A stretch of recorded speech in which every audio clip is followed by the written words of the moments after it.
Do you think he was a Mossad agent? Probably, from everything I've seen, a joint CIA Mossad operation and British intelligence. Maha has turned out to be a Trojan horse. He's the Judas goat walking everybody into the control grid. You know, there's a point at which there's a point of no return. What Pfizer did, it's serial killing. Put them in prison for life, or you give them the death penalty. And then you have like a different group of people with like Peter Thiel and Musk and Trump, which are, in my opinion, exactly the same as the other guys. Bilderberg just met in Stockholm, and they had literally depopulation and immigration both on their agenda. Because this is not a one-off situation, this is a prototype. And that's why the Palantir technology is relevant. The control grid, is not yet in place, but the kill grid is. If you look at implementing the control grid, I think we are 2 to 5 years away from it completely being implemented and locked down if we don't stop it. They know about the evil that they're doing. They absolutely know. There's divine intelligence and there's demonic intelligence, and the demonic intelligence is way too important to them. They get too much power from it, and they're way too wrapped up in the occult. Lieve vrienden, wat een reis. De Trueman Show is uitgegroeid tot een community van meer dan 100.000 abonnees op YouTube. En dat is allemaal te danken aan jullie. Dankjewel dat je kijkt, luistert, meedenkt en meereist. We gaan natuurlijk gewoon door met heel veel energie, met nieuwe gasten, diepe gesprekken en thema's die er echt toe doen. Elke week weer. En om dat te blijven doen, om onafhankelijk te blijven, om de podcast nog sterker te maken, mooier en impactvoller te maken, zijn we actief op zoek naar partners die deze missie willen ondersteunen. Samenwerkingen die kloppen, die waarde toevoegen. Voor jullie als luisteraar en kijker, voor de partners die aansluiten en voor ons als de Trueman Show. Dus heb je ook een bedrijf of merk dat resoneert met wat we doen? Stuur dan gerust een mailtje naar partners@thetruemanshow.com. We staan altijd open voor mooie verbindingen. En speciaal voor iedereen die liever naar de show kijkt zonder advertenties, ook aan jullie hebben we gedacht. Via het streamingplatform van That's the Spirit kan je namelijk al onze afleveringen bekijken zonder onderbrekingen. Geen advertenties, gewoon alleen het gesprek. En dat niet alleen, je kan hier ook het exclusieve segment Uncensored checken, waarin ik met gasten nog dieper duik en bepaalde thema's en exclusieve documentaires en films bekijken die je nergens anders ziet. Word nu lid via thatspirit.nu en probeer het nu 1 week gratis uit. Het mooie is, wanneer je lid wordt, steun je ook de show, het team en help je ons om de podcast verder te laten groeien. Enorm bedankt daarvoor. En dan nu heel veel plezier met de aflevering van deze week. Let's see how it goes. I think we have a lot to discuss. I mean, lots of stuff is going on at the moment. I told it in the intro as well. Like, it seems everything goes so fast and so much is going on and on such a high speed. Is it the same for you as well? Maybe because you see it coming for so long, not? Yeah, But so I've seen this coming for a long. It's how a company, it goes along and along. You build, and then it goes up the S curve. yeah. So this has been building for 30 years. Now we go up the S curve. So, but you could see it all along that it was coming. But So- don't you, like, for me, like, after COVID, it felt like it was a little bit, like, more easy, probably because COVID was, like, such a big impact on the whole world. But now, since a couple of months, maybe a year or two, it's going fast again. Well, but here's the thing. If you look at COVID was basically a way of keeping everybody busy or engaged while you put into place the last things you needed to do to go up the S curve. So, and I could see those things coming. So it's not surprising. In other words, this was all expected. Yeah. So, Yeah.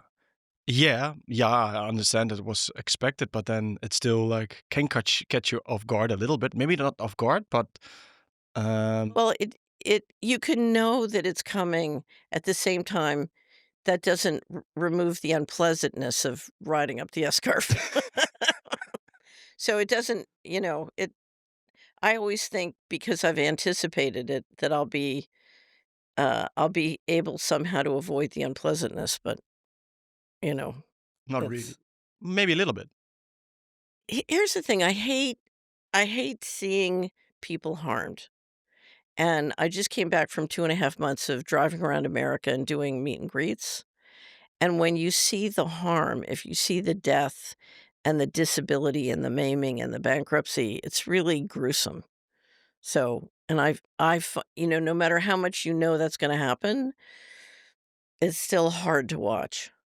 So I'll give you an example. I had a wonderful subscriber who tried so hard to talk his family out of taking the injections, Mm. and his brother took it. He was seriously vaccine injured. He literally was not able to work. He lost his job. Now his house is in foreclosure, and he went to visit his brother. And he went to all the traditional doctors, and finally they determined he had MS, was the diagnosis. 3 times a week, a nurse comes to his house and gives him a 7-hour IV drip, and they ship the materials to the house, so the nurse gets it there, and the billings to the government paying for it, he's on disability now, so he can't work, and he can only function if he does this drip 3 days a week. Um, the government pays 52,000 a month for this. So, you're basically seeing him and his family bankrupted, you're seeing the country bankrupted, and this poor man is living in pain, living this way, completely disabled, and and that story and that picture, and so here's the brother who's going to visit, and he tried desperately to talk him out of taking the injection and failed, and now this is the result. And do they recognize it being from the vaccine? In that situation, I didn't ask, has Mm. your brother faced what really Mhm. happened? Has the doctor faced what really happened? What you're seeing more and more throughout the country is more and more people are recognizing it.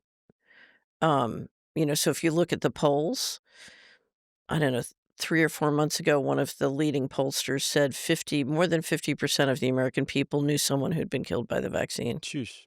So, so it's slowly being recognized, I think, is my guess. Because I think that's, for me, one of the harshest things to look at is that people who get injured by the vaccine or lose like a parent or whatever because of the vaccine. And now you see the media talking about, well, so many people died this summer and we don't know how, and blah, blah, blah, blah. Like the gaslighting when. So the gaslighting is very bad. So what I would say about America, and I differentiate it from the Netherlands, but in America, there's a poisoning that's been going on since the mid-90s. I call it the Great Poisoning. And what's really interesting is if you look at our subscriber base, you see families who knew there was a poisoning going on and have worked very aggressively to protect themselves. And they are in amazingly good shape. And then there are families who haven't, and they are having all these things happen. And it's not just the pharmaceuticals, it's the water, it's the spray, it's all these, there are multiple things. Mhm.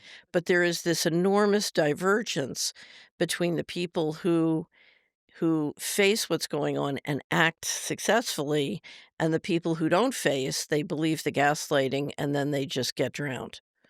And that's and you're seeing this bifurcation in the population, and part of the challenge is the ones who are seeing it and acting successfully are, one of their hardest, the drains on their heart is they're trying to protect and save the members in their family who buy the gaslighting, and they can't get them to see, and they don't understand why.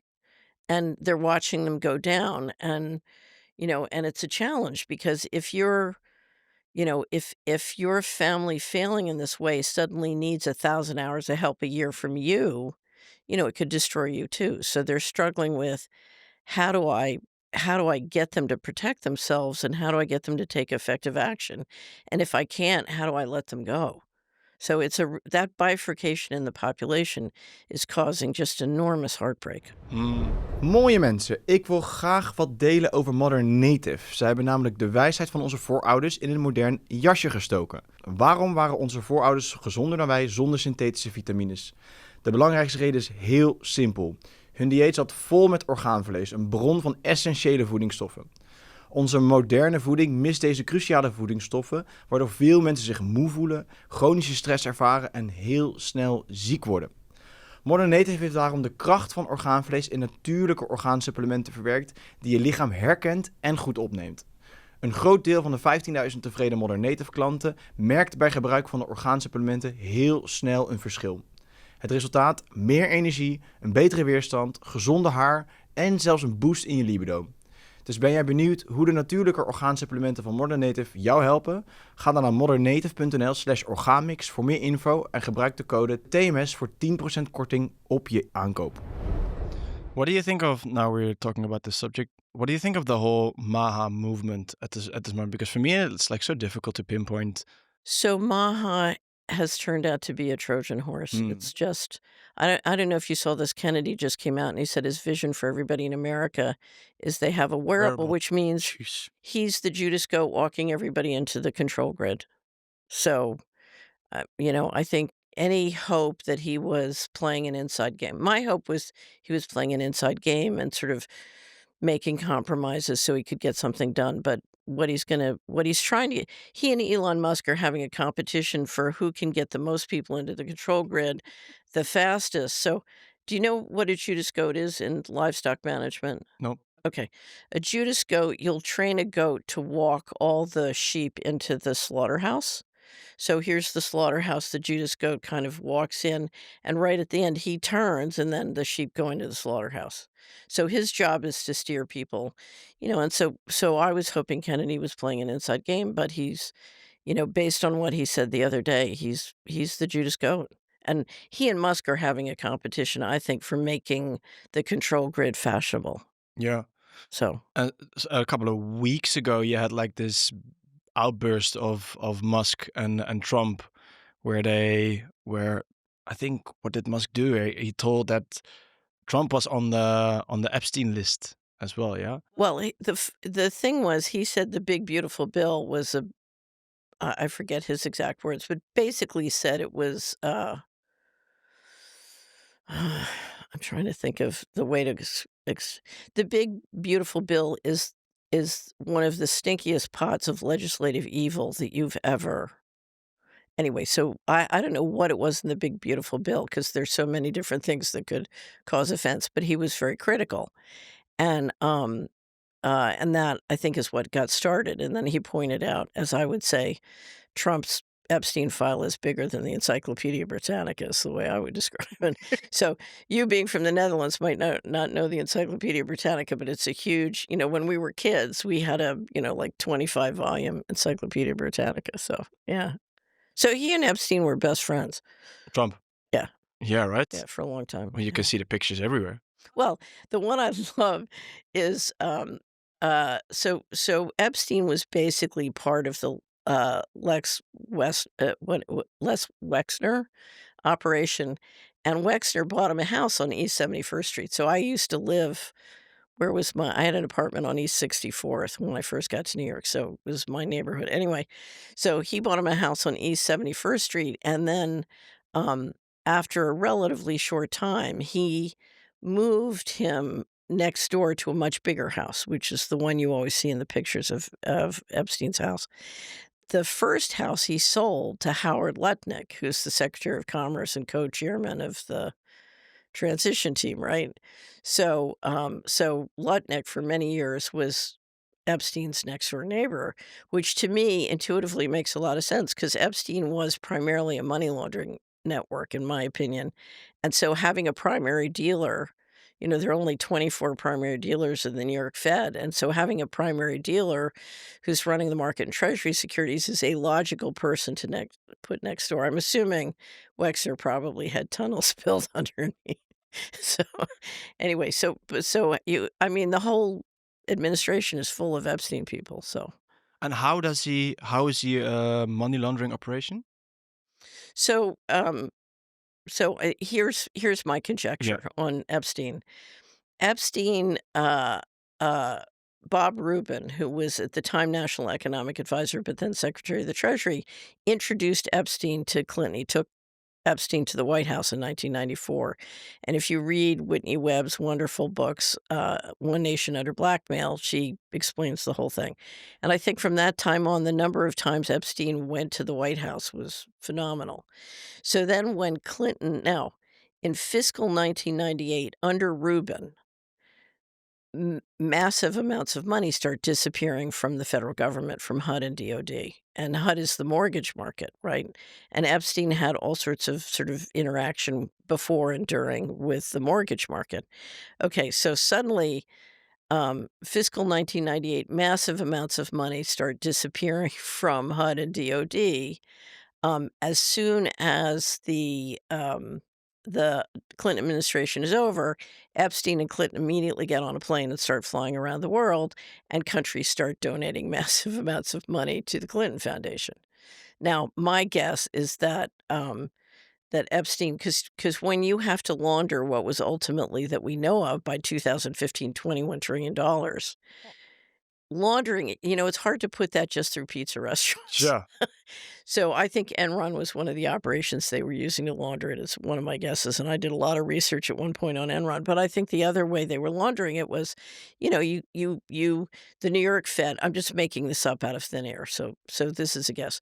The New York Fed, behind sovereign immunity, can ship it to the BIS. It can sit on their balance sheet forever, but they can send it to Norway, and then Norway can donate it back to the Clinton Foundation, taking a fee. Because if you look at all the countries that donated massive amounts of money to the Clinton Foundation, why would they give all that money?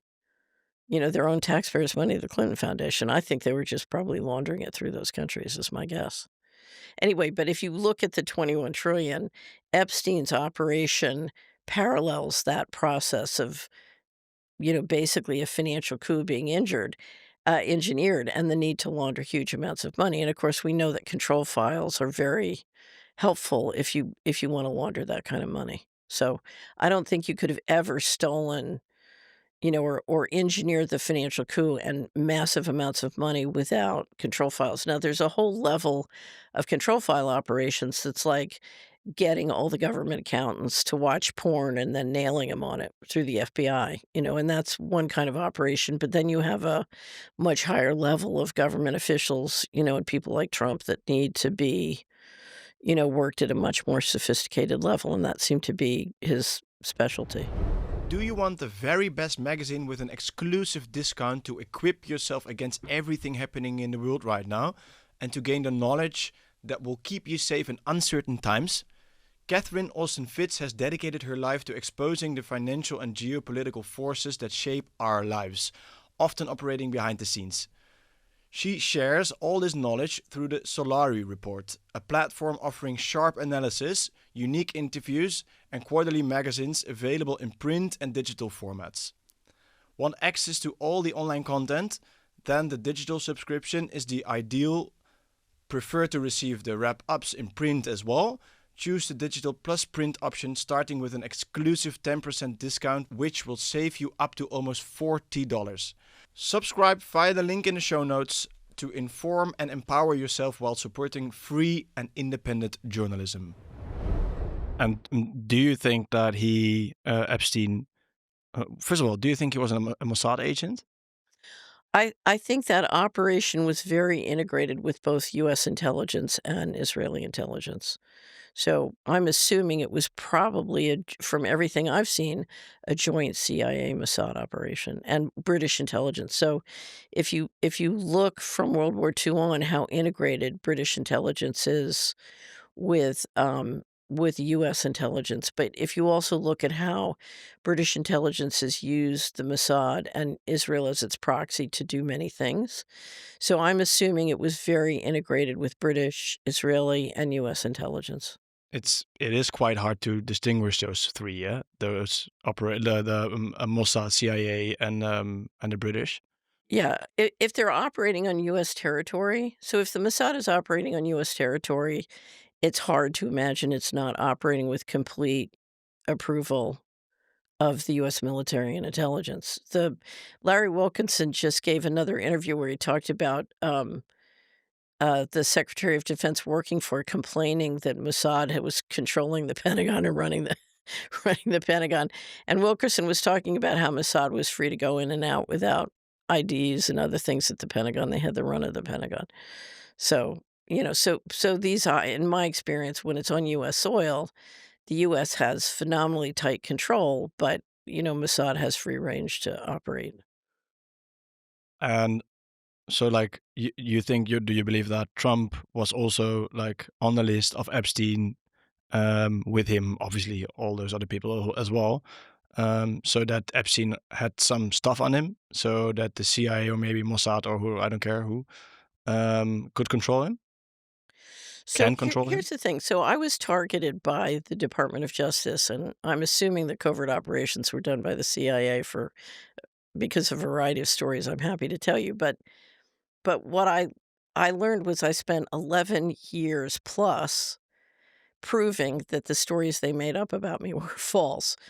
And so what that meant was I spent $6 million and 36,000 hours working for free to prove that the stuff they made up about me was false. So you can imagine, not everybody wants to do that. So the danger is not just that they have, dirt on you. The danger is even if they don't have dirt on you, they make it up. Okay, so they have the capacity to steal your time and your resources in a phenomenal way, and most people don't wanna deal with that or stand up to that. Especially now, if you look at what you're looking at with the Palantir Lavender system and what's going on in Iran, everybody's in the kill box. The control grid, is not yet in place, but the kill grid is, right? And Mhm. so not everybody wants to die. And that's why what I've never been able to understand, I mean, I can understand it intellectually, but I cannot fathom it without thinking about mind control. Why any person in America would think that changing the person from the uniparty who's inside the Oval Office is going to do anything. If you understand how the system works and you understand how America is financially deeply dependent on illegal activities and war, and everybody want it's I told you the red button story, so I'll do anything to not have to tell the red button story again, but, America, everybody wants their check. To get the check, you have to engage in brutal force to keep the dollar system working and in war and in, getting cheap resources for free and all of this kind of stuff, so if everybody wants their check, what's the person in the Oval Office supposed to do, right? So everybody in America wants the story of I'm good. It's not me. I'm not doing this. We're going to Iraq or Iran to help the women be free. They want the story of I am good. But our model is deeply dependent on destructive activities, and that destruction has gotten so bad that we really are going to have to be forced to change the model because we're looking at arguably in Western history, the worst, you know, the worst misallocation of capital. I mean, that is the story of our world, is hideous misallocation of capital in the interest of central control. Is that what we're looking at, like, all the time, the allocation of All the the time, every time. When you walk down the street and you see how money's being spent in the local municipality, and you say, "That doesn't make any sense," it's almost always the misallocation of capital because money is being, created and spent or invested in a way that produces the control grid and central control and makes a few people who've figured out how to use the force, you know, more money. I mean, you have a giant sucking sound but it's very wasteful. It shrinks the pie, but it centralizes control of the pie. Is it the same for, what's going on now with the whole war rhetoric, and also the wars going on, like with Rutte? I think they made the deal, like, yesterday or something like that, a couple of days ago, that all the budgets, and especially in the Netherlands, but all over Europe, should be increased, the amount of euros spent on defense, on war, and whatever. Right. Is that the same allocation of capital as well? Like the taxpayers' Right. money So going. so that money is being spent for 2 things. One is to maintain the current global dollar system, which the West is, working off of, dollar and euro. So part of it is to assert control globally of the trade and markets, okay? But the other is to assert control of the domestic, population as you lower their economic footprint. So you're looking to, whether it's your use of resources or your access to resources, you're looking for more control on both. A lot of times wars are driven not by the need to go to war with your enemy, it's to control your domestic population. So you create a foreign boogeyman, you attack them, and then that gives you an excuse to lock down your domestic population or draft them all into the army, right?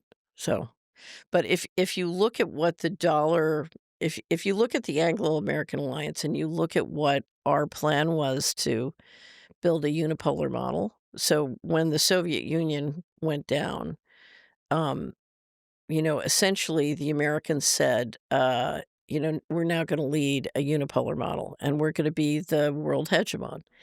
And that was when I left the establishment. I said, this plan will fail. I want no part of it. Big mistake. Big, big mistake. And it was very much with Israel as the proxy in the Middle East in the lead in a way that was extremely damaging of US internal politics. So I said, I want nothing to do with this. I'm out. And what happened was if you look at that strategy, one of the stages of that strategy was the war in Ukraine. And the idea was we had basically imploded Russia in 89, 90.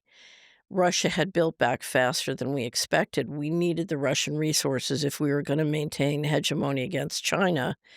And the Ukraine, we lost the war in Ukraine. That failed. And so the unipolar model is now scrambling. What are we going to do? And one of the other stages was to assert control in the Middle East. If you lose the Ukraine, then you can't afford for Iran, China, Russia to trade oil and build energy capacity outside of the sanction system. So if the war in Iran has nothing to do with nuclear energy other than, we don't want them to have internal capacity to get energy from nuclear. We don't want them to have nuclear plants. Um, the big threat is that they have built the train tracks physically with the new railroad line and other things they're doing.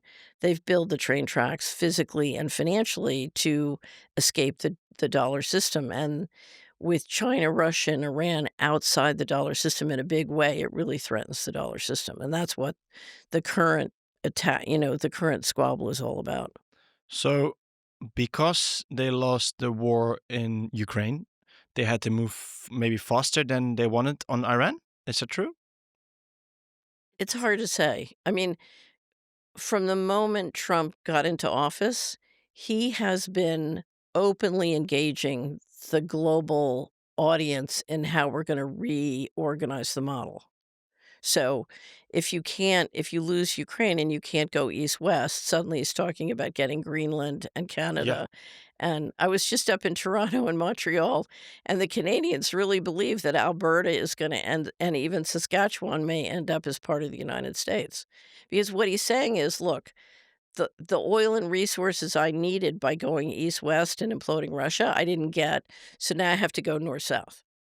Right. That's what that, and then part of it is, the with the Arctic Circle opening up as, both sea lanes and for more resources, then there's a competition between the Russians, the Chinese, and the Americans over who controls the Arctic Circle. And we see, Trump now ordering lots of icebreakers because now we've got to, and that's part of why you want Greenland and Canada. So so he's grappling with how do I get this model working? And if you look at some of the things domestically, he's trying to figure out, okay, how do I get the model working domestically? Part of his problem is the great poisoning literally is wreaking havoc with the American finances. So let me describe this.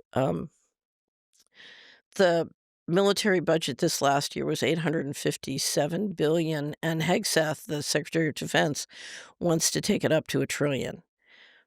The HHS budget, which is Medicare and Medicaid, last year was 1.8 trillion. And I just published an interview with Dr. Mark Skidmore on the Solari report. He said if we went back to 2010 levels of disability, we would drop that budget by $500 billion.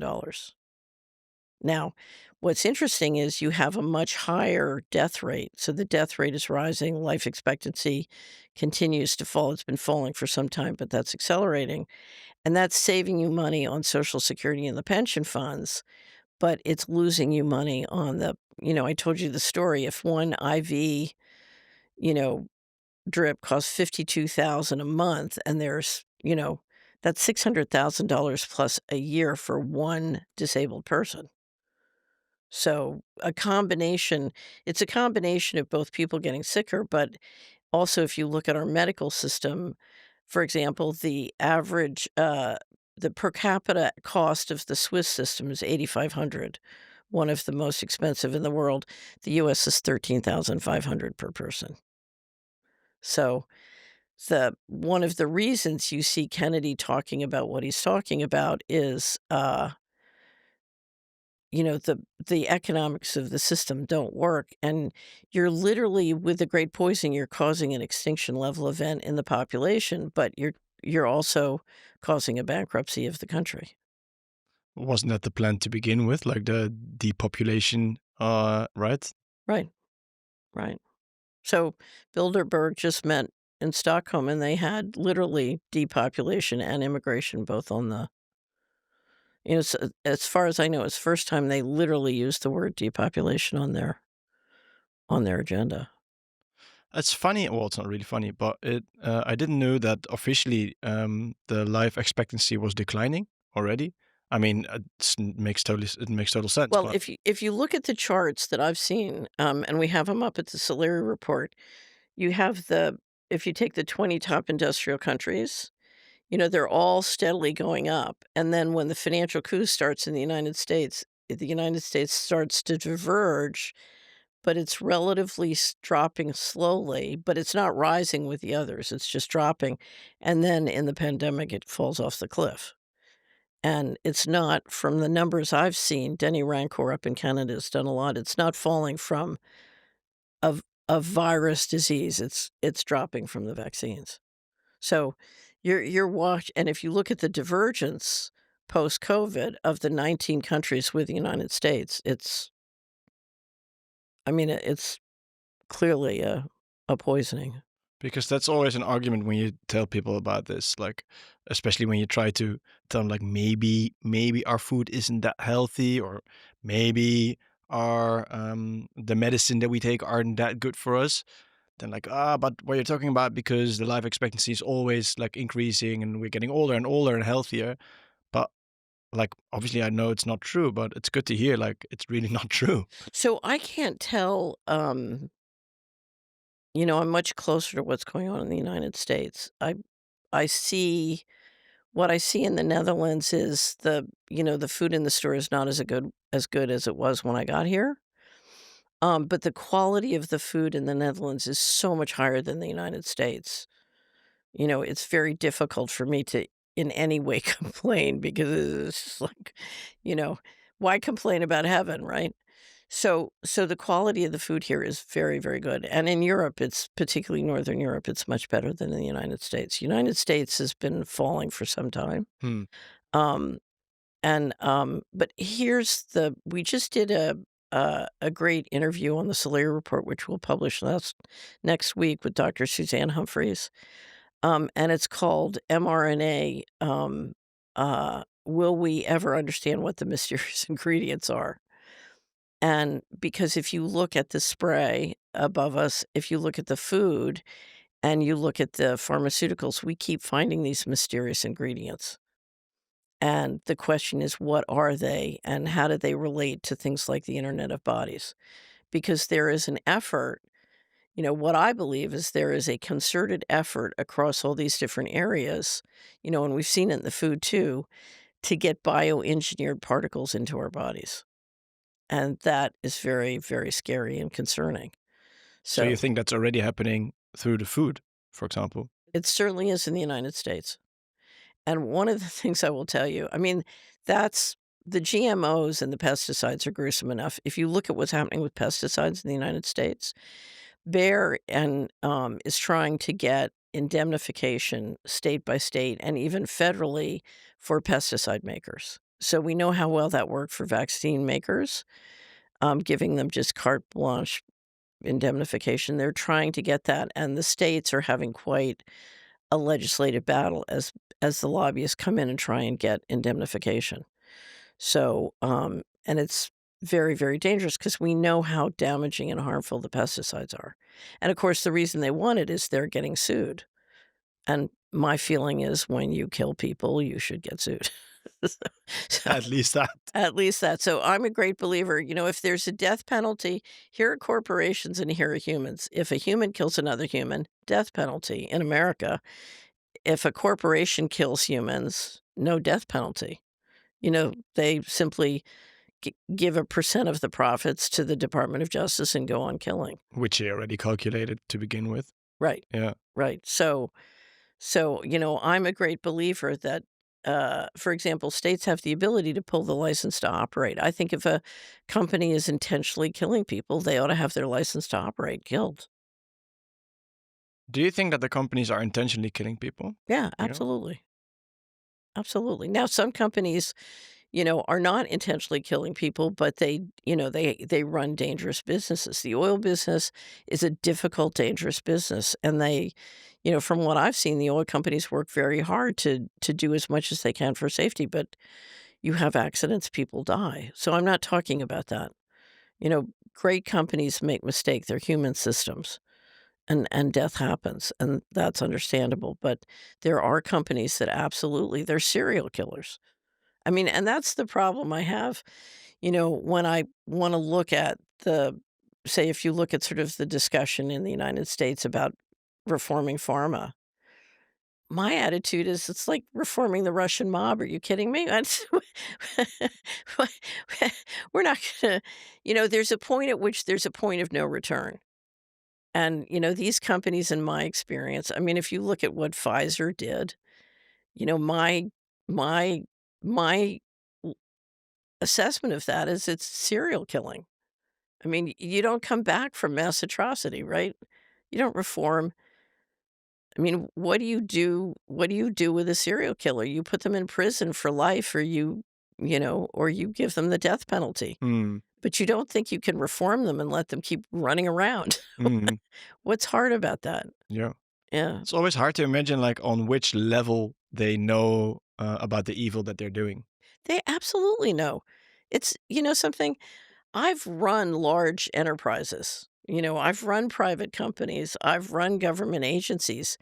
It's hard to engineer a mass atrocity. It takes a lot of work. It takes a lot of planning. You got to put stuff in the vials. You got to run. I mean, this is a big job. You can't just do this by accident. Do you know what I mean? This is not like a spontaneous combustion. This is a major, major operation. So Yeah. but it was also, it's been clear in the United States. Debbie Learman just published a book called The Deep State Goes Viral. And she does a remarkable job, as did Catherine Watt, of proving this is a military intelligence operation. This operation was won by the military, and Pfizer absolutely had permission, to not meet any of the FDA requirements. Yeah. Yeah, so there was a whistleblower who brought a whistleblower suit that lost because they said, the government wasn't defrauded, the government ran the fraud. That was the judge Yeah. saying, "No, the government wasn't defrauded, they were in charge of the fraud, they approved the fraud. This was an engineered fraud." Can you tell a bit more about the Internet of Bodies? Because it's like a wild conspiracy in a way, but No, no, no, go to Purdue oh Engineering. yeah. Go to Purdue School of Engineering, they have a whole section of their website on the Internet of Bodies. This is not this is a major this is a major venture capital niche. And that's where Kennedy comes in with his wearables. Yeah. Yeah, he just nominated as the Surgeon General of the United States someone who's never practiced medicine, but has a wearable company that wants to stick a wire under your skin to track you, right? Yeah. What about this is we don't This is like a livestock tagging system. I mean, I live in a farming community in the United States, and the thing that really helped me understand the control grid is I spent a lot of time around farmers understanding how they do livestock management. I started reading livestock management articles and magazines and really studying livestock management. And if you study livestock management, it's perfectly clear what they're doing. It's funny that you say this because last couple of years I've been thinking a lot about this as well, and actually the way that we treat our dogs, because almost everyone owns a dog, so we know how we treat our dogs, like with vaccines when they are super young, getting chips in their body so we can Right. track where they are, etc., etc. That's exactly the same how the elite treats us as well. Right. That's so insane when you think about it. Yeah. I've spent a lot of time watching the elite, when I was still inside, watching the guys at the very top get frustrated because, you know, uh, one of the reasons they got frustrated was the corruption goes from the very bottom to the very top. And trying to run things clean when everybody, I mean, you could never create a political constituency in the United States for financial responsibility. Everybody would always support the criminal. I mean, go back, I told you this before. Remember the story of the crucifixion. Pontius Pilate knows it's bad politics to crucify Jesus. So he offers the crowd, you can let one go, and they choose the criminal, right? And in American campaigning, the criminal's the guy who promises you more free money, and he's the guy who wins. So the corrupt guy, the more corrupt you are, the more you're better your chances of winning. So, the guys at the top were very, very frustrated. And if you can, and here's what's interesting, the history of investment is the most profitable investment ever was slavery. Slavery is very, very profitable. And the problem with slavery, the last time around it got canceled, they couldn't perfect the collateral and they couldn't put down the Haitian rebellion. Now, with the Palantir system, you can put down the rebellion, and with chipping, you can perfect the collateral, which means if I'm a bank and Kennedy's got every one of the American people into a wearable, I can track, I can finance you at a 50% loan to value. And if you move states, I can identify, okay, you're my collateral. You can't beat the collateral system. So it solves the problems that they had with slavery historically. So we know from the sex slave and child trafficking that the people who run the planet believe in slavery, right? So Aren't we already slaves? I don't think so. No? No. In a way, financially? So there's a continuum of totally free to Totally enslaved. totally slave. Yeah. And if you look at where we are on the continuum and where they want to go, you know, these are the good times. So enjoy it. Okay. And fight, because I'm not going there, and I'm telling you, death is not the worst thing that can happen. So you need to appreciate where we are. Mhm. Yeah. Can you tell us a bit more? Because, I mean, the Palantir thing was quite a lot in the news the last couple of weeks, I think. So it seems like people getting also a little bit more aware of it as well, especially people who thought that Trump was on their side and Trump will be the savior of everything and everyone. It seems like with the whole Palantir thing coming a little bit more up, people are getting, well, at least a little bit more known about it. So every 4 years, America goes through this madness where they waste a whole lot of time on the presidential campaign thinking it's going to make a difference, and they proceed to not spend time on the things that will make a difference. It's pretty tragic.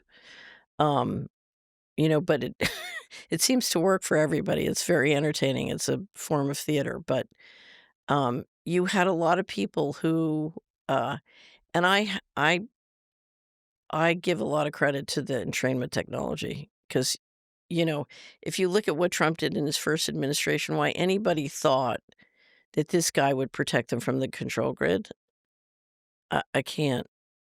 I mean, he shut down 35% of the small businesses in America. He almost destroyed Main Street. So what? You mean during COVID? Yeah, Yeah. yeah.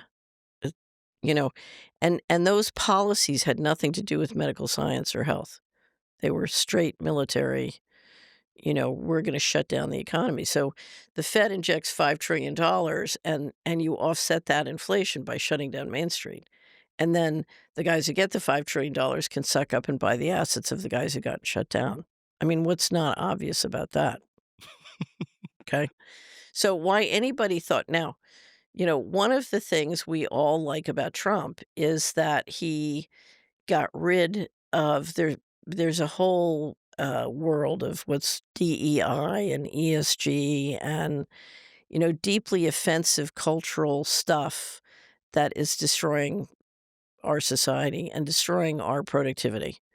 And and so he got, he's basically anti those things. He's against pretending that women are men and pretending men are women, all that kind of stuff. So all that kind of I don't know, is there one word to describe it all? Um Chaos. yeah, so chaos Weirdness. tactics. Yeah. Cultural chaos. Yeah. So he blew out the cultural chaos and he returned Christmas to us, okay? And so there's a slice of what we all appreciate about Trump is that he he got rid of all that stuff. So and we're still working it out of the American system. And every time another corporate DEI officer gets fired, everybody cheers and it's deeply gratifying. So that's the one thing he has done, but when it comes to putting into place the nuts and bolts of the control grid, he's working at remarkable speed. His whole team is, and Kennedy's the perfect example of that. He wants everybody. I mean, it's enough that we're all carrying around smartphones, which are, um, it's a we're carrying our tracking and surveillance devices around with us. So Yeah, that's it. That's what I was thinking about as well. Is like you almost don't even need a chip when everyone is always bringing their phone, right? I mean, you need it for the next step, but right, but getting it in their body gives you much more ability, I believe, to influence their mind and control them, or kill them if you don't want them around. That's my guess. so. And do you think that we already getting those chemicals or those like the stuff that they need for the Internet of Bodies that we are already getting it in through the food and the vaccines? So it's clearly in the vaccines. The only analysis I have of spray that confirms that it is the United States. So we just did an interview with Clifford Carnicom. Elsa von Hemlin did it. Very good interview. And what Clifford, he's been studying it for decades. And what he says is the bioengineered synthetic material in the spray is the same material as in the injections. So he's saying the mysterious ingredients in both the spray and the injections are one and the same stuff. So then, where are we now when you have the scale from like say totally free and totally enslaved? At what where on the scale are we at this moment? Do you think? Well, if you look at implementing the control grid, I think we are 2 to 5 years away from it completely being implemented and locked down if we don't stop it. But I think, it's back to the S-curve dynamic. The extent to which you feel your freedom impinged on is gonna increase radically over the next 3 to 5 years. And it's most people who've lived in the Western world cannot fathom what is planned. They cannot fathom, that when I'll tell them, okay, well, this will give them the ability to control what your credit card can buy or not buy. And I try to explain the fact that this is not some system of rules. The AI and software create a rule set just for you. So control and slavery happen one person at a time. And what I extract from you and your family is totally different what I extract from him and his family. It's a very custom, one by one person system. They can't fathom that that can happen here. They can't fathom that what that world is like. Because they'll say, "Well, I have nothing to hide," and or I have no assets. They take my assets. I have no assets, and I say, "You have children. What if they take your children?"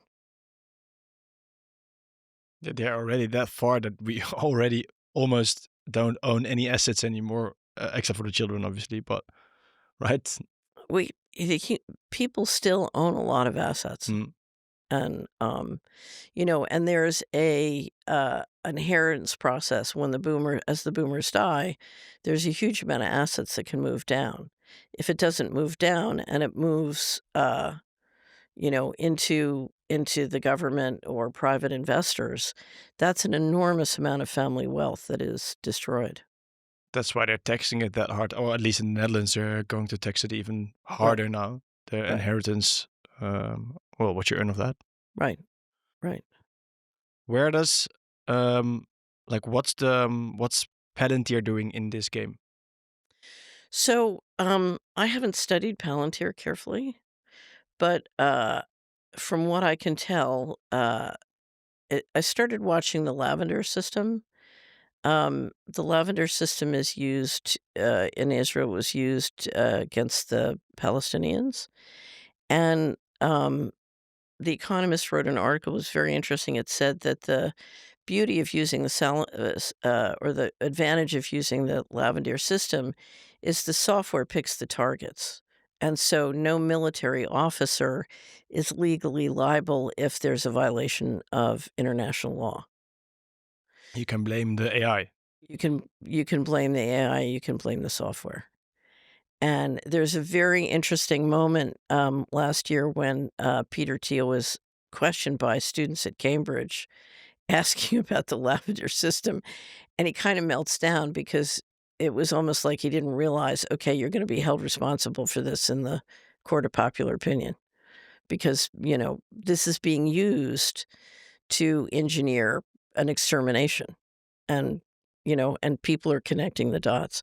So it was kind of interesting, but the latest reports I'm getting from Iran indicate that they've been able using the SpaceX or the satellite systems.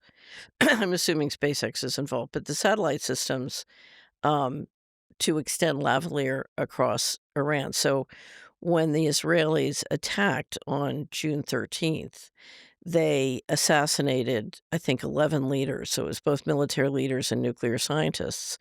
And my reports, there's a very interesting report in Unz Review on the assassinations, is that they killed them in their homes with their family, with neighbors. Apparently, they have the Israelis have the 8200 group has a defined group of how far out from the individual you can go. What's an acceptable kill? So it includes families and neighbors. And basically, we now have a war that is operating and can kill on a one person. It can surveil, track, and kill on an individual person one at a time. And that makes for a very different kind of strategy. So it's not just dropping a bomb in a neighborhood. You're talking about anybody who helps engineer the policies you don't like in Iran being targeted and having themselves, their family, and their neighbors killed.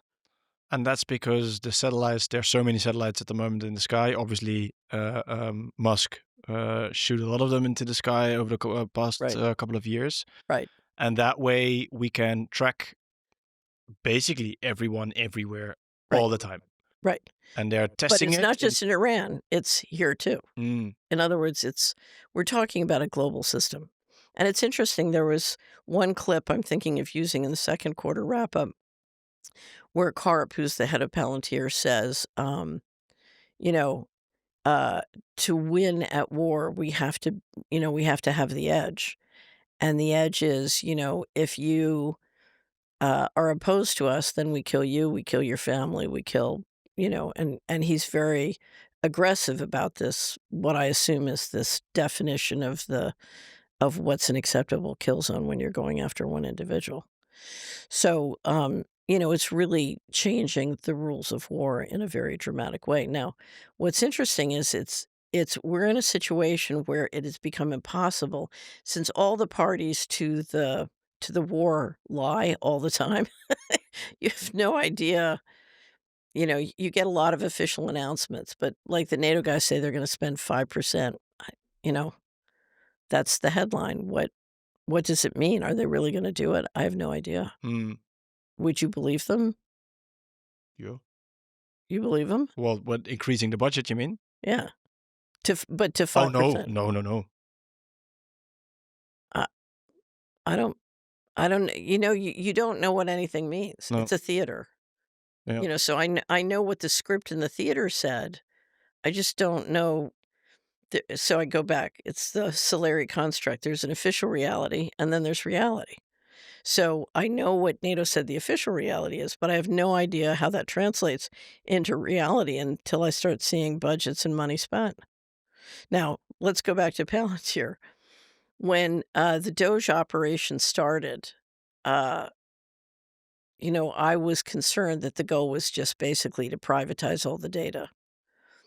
And what was interesting is the Doge operation, and they instead of going to the data you would get if you wanted to stop the fraud, they went immediately to the data you would get if you wanted to create a social credit system, right?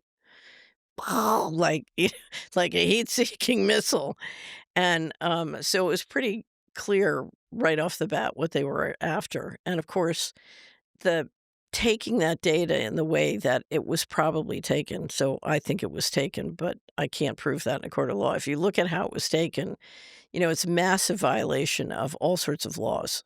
So just now, if you look at Musk's operation, he his attitude is, I don't have to obey the law. The laws apply to me. I'm part of the breakaways. I don't have to do any of that.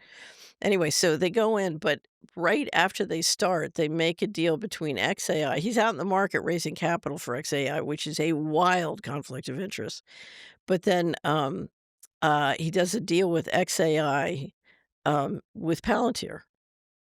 And Palantir's stock suddenly skyrockets to the moon. And that's when I said, oh, they're stealing the data. And they just gave it to Palantir. And then Trump comes back around. And so now you're taking in these huge amounts of data. I mean, just gigantic amounts of data. And so Palantir stock is going to the moon. And then Trump puts out a huge contract to Palantir to help them do analytics across all the data in the government, which says, okay, so not only have they stolen our data, but now we're paying them to manage the data they stole. And then he and Fannie and Freddie announces he's going to privatize Fannie and Freddie. And it was either he or Freddie and Fannie announced they're going to have Palantir underwrite all the mortgage packages. So now they're adding not only do they have Treasury, they have Social Security, they have IRS, but now they're adding all the housing data. And then meantime, they're over at HHS collecting the healthcare. So that's everything you would want to do a social credit system. And, I'm sure there's more, but I think Karp described it best. He said, we want to be the operating system of the US government. So, and what you're talking about doing is basically part of what you need to control grid is get rid of the civil service and replace them with corporate contractors. And that process has been going on for decades, but this is accelerating it even more. They especially when I hear this story, like they played it so well. Like over like during COVID, you have like the left or whatever you call them, Democrats, with Biden, and then the Gates and everyone around them. And then with a group who was, I would say, waking up to that because they were feeling that it's wrong, and because of the S curve probably. And then you have like a different group of people with like Peter Thiel and Musk and Trump, which are, in my opinion, exactly the same as the other guys, only they portray themselves completely different, and they're there to scoop all the people up. So here's what happened. So Musk went in and said, I'm going to cut $2 trillion off the budget. And everyone knew that's not possible unless you cut entitlements. And so it didn't, so we knew from the beginning that this is a show. This is not real. It's not serious. So that was step number one. But the second thing is, so my firm was, when we were operating in Washington, was the leader in sophisticated government reengineering. And if you look at how Musk and Doge came in to operate, they were not doing the things you would do if you wanted to seriously. So if you want to do shock and awe, and they did, the Trump administration said they wanted to do shock and awe. If you want to come in and do shock and awe, that's what you do. But shock and awe is not going to cut expenses because Congress ultimately will not respect what you've done. So it doesn't work. And so one, we knew the 2 trillion was just theater from the beginning, and then even when they cut it down to $1 trillion, that's theater. But we also knew they weren't serious about government reengineering because you weren't doing what you would do if you really wanted to reengineer government. What they were doing was they were doing shock and awe. Now, if what you want to do is just come in and steal the data, then that makes sense. You do a shock and awe, everybody's distracted, they think you're really doing the 2 trillion, and you get the data, and then you suddenly leave. And, they made it sound like he left because he and Trump started to fight. No, I think he left because he got what he came for. The It's what data. Yeah, that's what it looked like. Now, here's what's interesting. There's a short 17-minute video of of Musk's new installation in Memphis. So he built a huge data center and broke a lot of laws to get it done, just overrid everything. Tennessee let him do it. It's pretty shocking. And the question was, why so fast? Why so big? What's this all about? And I think it was literally so they would have the capacity to steal the data. So I think this was planned well in advance. And that data goes to Palantir. It goes to XAI and Palantir is what I'm assuming. And part of it is the steal. Now, Palantir has access to much more data than that, cross-government, from these contracts, is what I'm assuming. And they had many contracts. They had IRS and many agencies beforehand. So I think, CARP is serious. He wants to be the operating system of the government. But it's back to this control model that can control one person at a time. Hmm. And of course, the question is, how do you get people to continue to pay taxes if what you're doing is basically outside the law? And a lot of what the federal government is. I mean, if you look at the federal government finances, they're way outside the law. Can we do a short toilet break? Ja? Je kent dit vast wel. Je bent net geland, moe en geen internet. Dat moment dat je tijdens het reizen zo vaak hebt. En daarom is er gelukkig nu Celi. Celi is een eSIM-app, waardoor je geen gedoe meer hebt met losse simkaartjes of veel te dure roamingskosten. Je downloadt de app, kies je data-abonnement en bent direct online. Vooral omdat ik veel onderweg ben en meerdere landen bezoek, weet ik hoe fijn dit is. Geen gedoe met data of dure roamingkosten, gewoon steady bereik. Of je nou een tussenstop maakt in Singapore of op Bali zit, je blijft altijd online. En wat ook echt super chill is dat de app automatisch advertenties blokkeert, waardoor je superveel data bespaart. En Celi is echt veel goedkoper dan standaard roaming. Je bespaart dus ook veel geld. En als er iets is, kun je 24/7 bij de support terecht. Dus als je ook wil reizen zonder datagedoe, check Celi. Download de app via de QR-code op je scherm of ga naar celi.com/Trueman en gebruik de code Trueman voor 50% korting op je eerste aankoop. Meer info vind je in de show notes. I just read like a couple of maybe days ago that there's a Dutch company behind producing. They don't produce the chips, but they produce some kind of material thing that they use in the chips that powers all the AI and all the stuff. Yeah. And there's only one company in the world, ASML, I think it's the name, and it's based in the Netherlands. Yeah, it's very significant. It is, right? Because like I read even that China was trying to copy it, the technique, but no one is able to do it. And there's only that one company who produces everything for, I think basically Everybody. without it, you can't roll out the system that you just described, yeah? Right. Like this is always what I think of, like, how is it possible that like one company, in this case from the Netherlands, I mean, tiny country, can get hold of such a technique which powers the whole agenda and everything that's going on? Because one company starts and they get a lead and they get so far in the lead that it's hard for others to catch up. Although China, if you look at what's happened, one of the most significant things I think that's happening globally is at the end of, after 9/11, the Australian government created a think tank to track important technologies to national security. And they ended up tracking 64 technologies, and they just published a new report at the end of at the beginning of the financial crisis, so 2008. There were 64 technologies they were tracking, and the US led in 54, I think, or 50, no, 57, and China led in 6. Last year, China led in 60, and the US led, I think, in 4, and China was expected to overtake them. Whoa. Yes. And this is what is so shocking about both what NATO did and what the US is doing. Because basically, the tech bros in Silicon Valley are showing up and saying, because I think the deal was in the early, sort of mid 90s, you know, let us have big monopolies and we will assure global dominance in technology.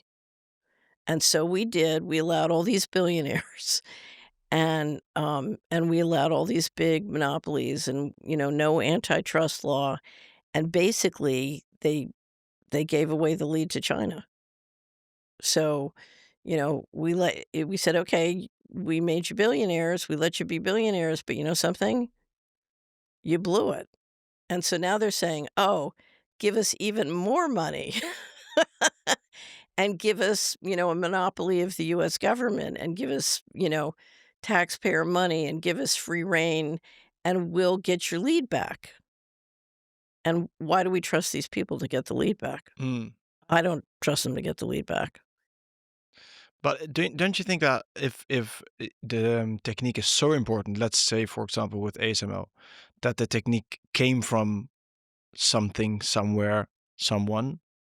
So in the United States, I don't know if you've ever read The Day After, I think it's The Day After Roswell. It's a story of how a lot of the technology in Silicon Valley and a lot of companies was laundered out of the black budget. So basically, they took technology that was developed through the black budget and said, we have to get this into private hands. So we will move it out to all these different companies. And essentially, the thing that gave them their edge or their leadership was this extraordinarily powerful technology that got moved out of the government essentially for free.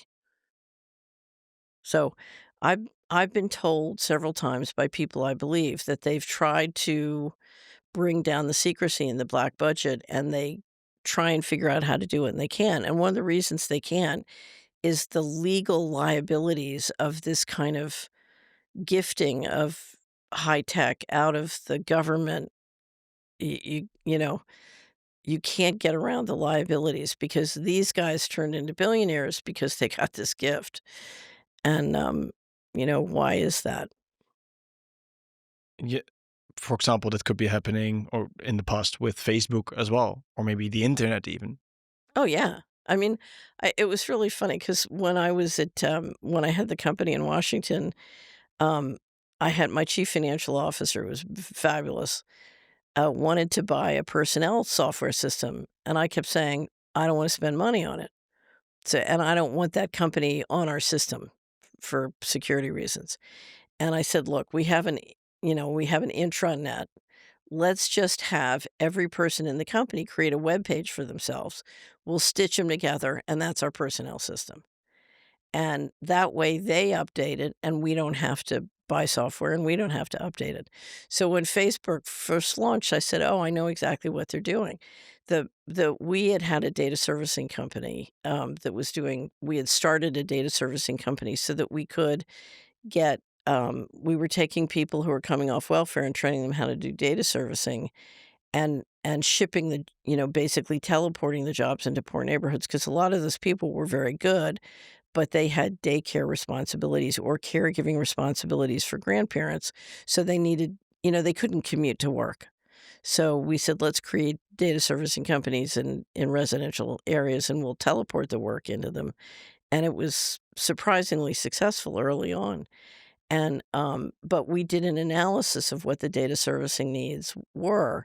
And at that time, when they passed the Welfare Reform Act, they were projecting $6 billion of data servicing needs a year, and it was just exploding amounts of money. So when I saw Facebook, I said, "Oh, this is perfect. This is" they just get everybody to update their own file. Instead of the intelligence agencies tracking and having data servicing files, you just get everybody to make their own file. That's exactly what, we had planned to do. So, and a lot of times, you'll see the plan for a company like a Google or Facebook. It's very promoted out of the intelligence agencies. We have a great interview on Solari with there was a journalist in the UK who really studied the history of the relationship between some of these companies and the intelligence agencies. And it's always funny because they always David Hughes has this expression called sudden darlings. A sudden darling, oh, here's this genius from Harvard who miraculously built this company that goes like this. And it has nothing to do with the fact that he gave a backdoor to the NSA. Nothing to do with that. It's because he's a genius from Harvard. It's funny, but you get all these entrepreneurial stories that make no sense, but Well, and it's also for me, it's like when you realize that we always think that we're like the clever people who like invent like Facebook or the internet or whatever, and we fail to see that we didn't invent. I don't think that we really invent anything of it. It was given to us so that we can use it for their agenda, and everything that we think is progress is only to yeah. So I think I asked you this before. Have you ever read Tim Wu's book, The Master Switch? No.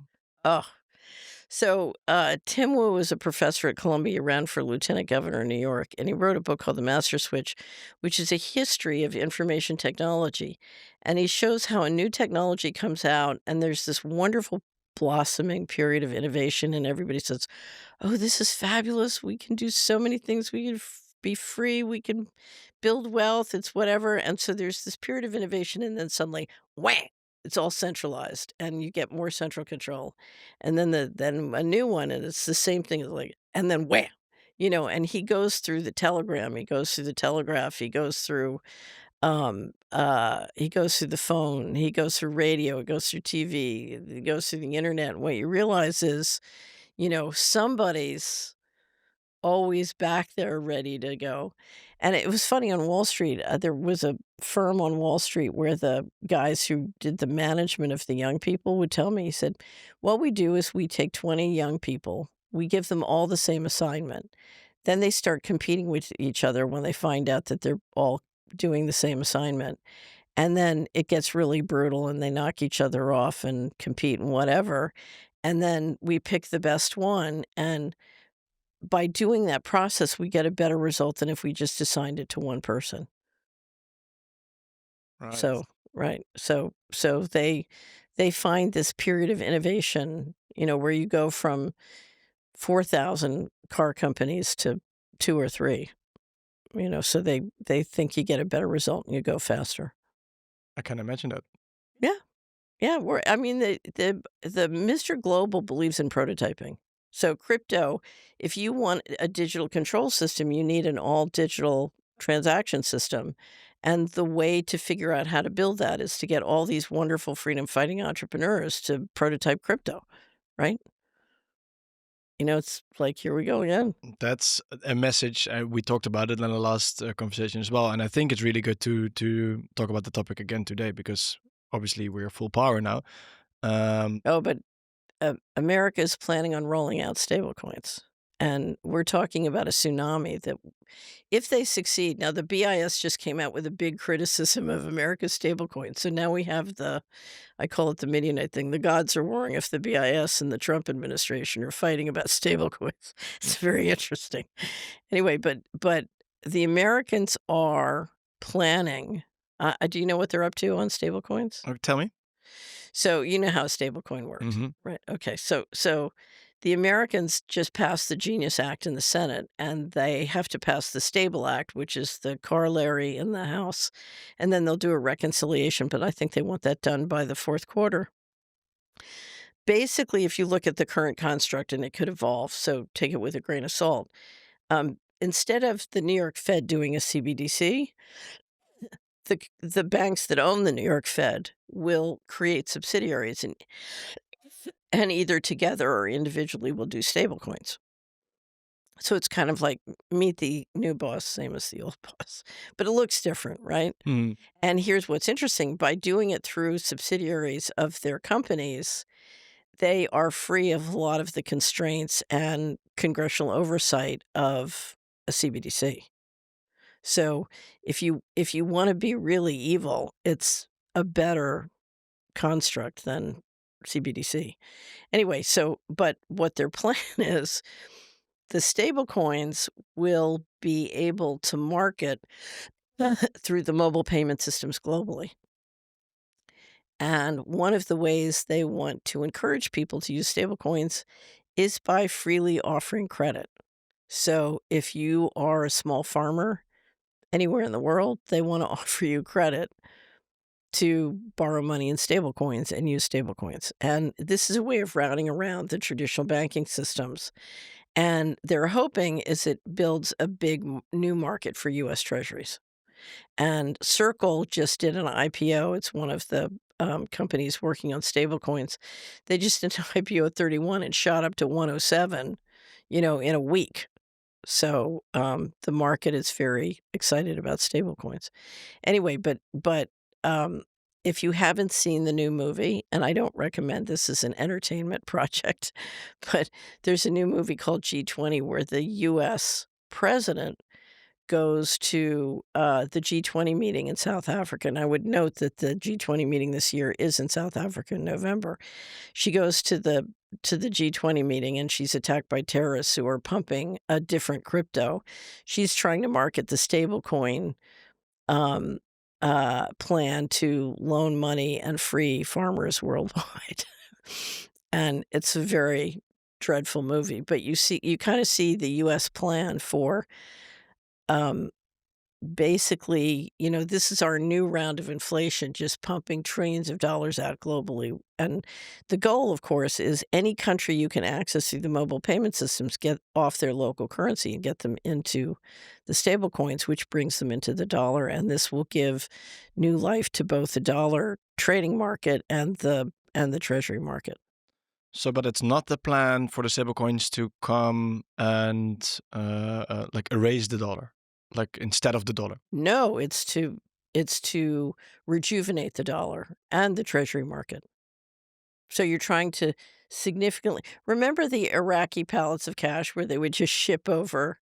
Okay, so this is the digital equivalent of the Iraqi pallets of cash. It's a very clever because you're saying to everybody in the world, if you have a mobile phone, then you can use dollars By using the stablecoins. by using the stablecoins. And the stablecoins, for example, XRP, USDT, like those kind of. Right. Yeah. Now, the question is, how will those stablecoins do vis-a-vis the owners of the New York Fed? So if Citigroup and JP Morgan and Bank of New York are creating stablecoins through their subsidiaries. And the beauty, if I read the Genius Act correctly, the beauty for the banks is now they can pump out trillions of dollars without needing deposit insurance. So, and we'll see if the collateral system really works. Part of the Genius Act is a tight auditing of the collateral, making sure that the dollar that went into the stablecoin is really 100% collateralized with treasuries or bank accounts. Now, the West has never, ever created a collateral system that they didn't ultimately game. So I'm not sure how this is going to work. But if it works, you're talking about significantly growing the dollar market share.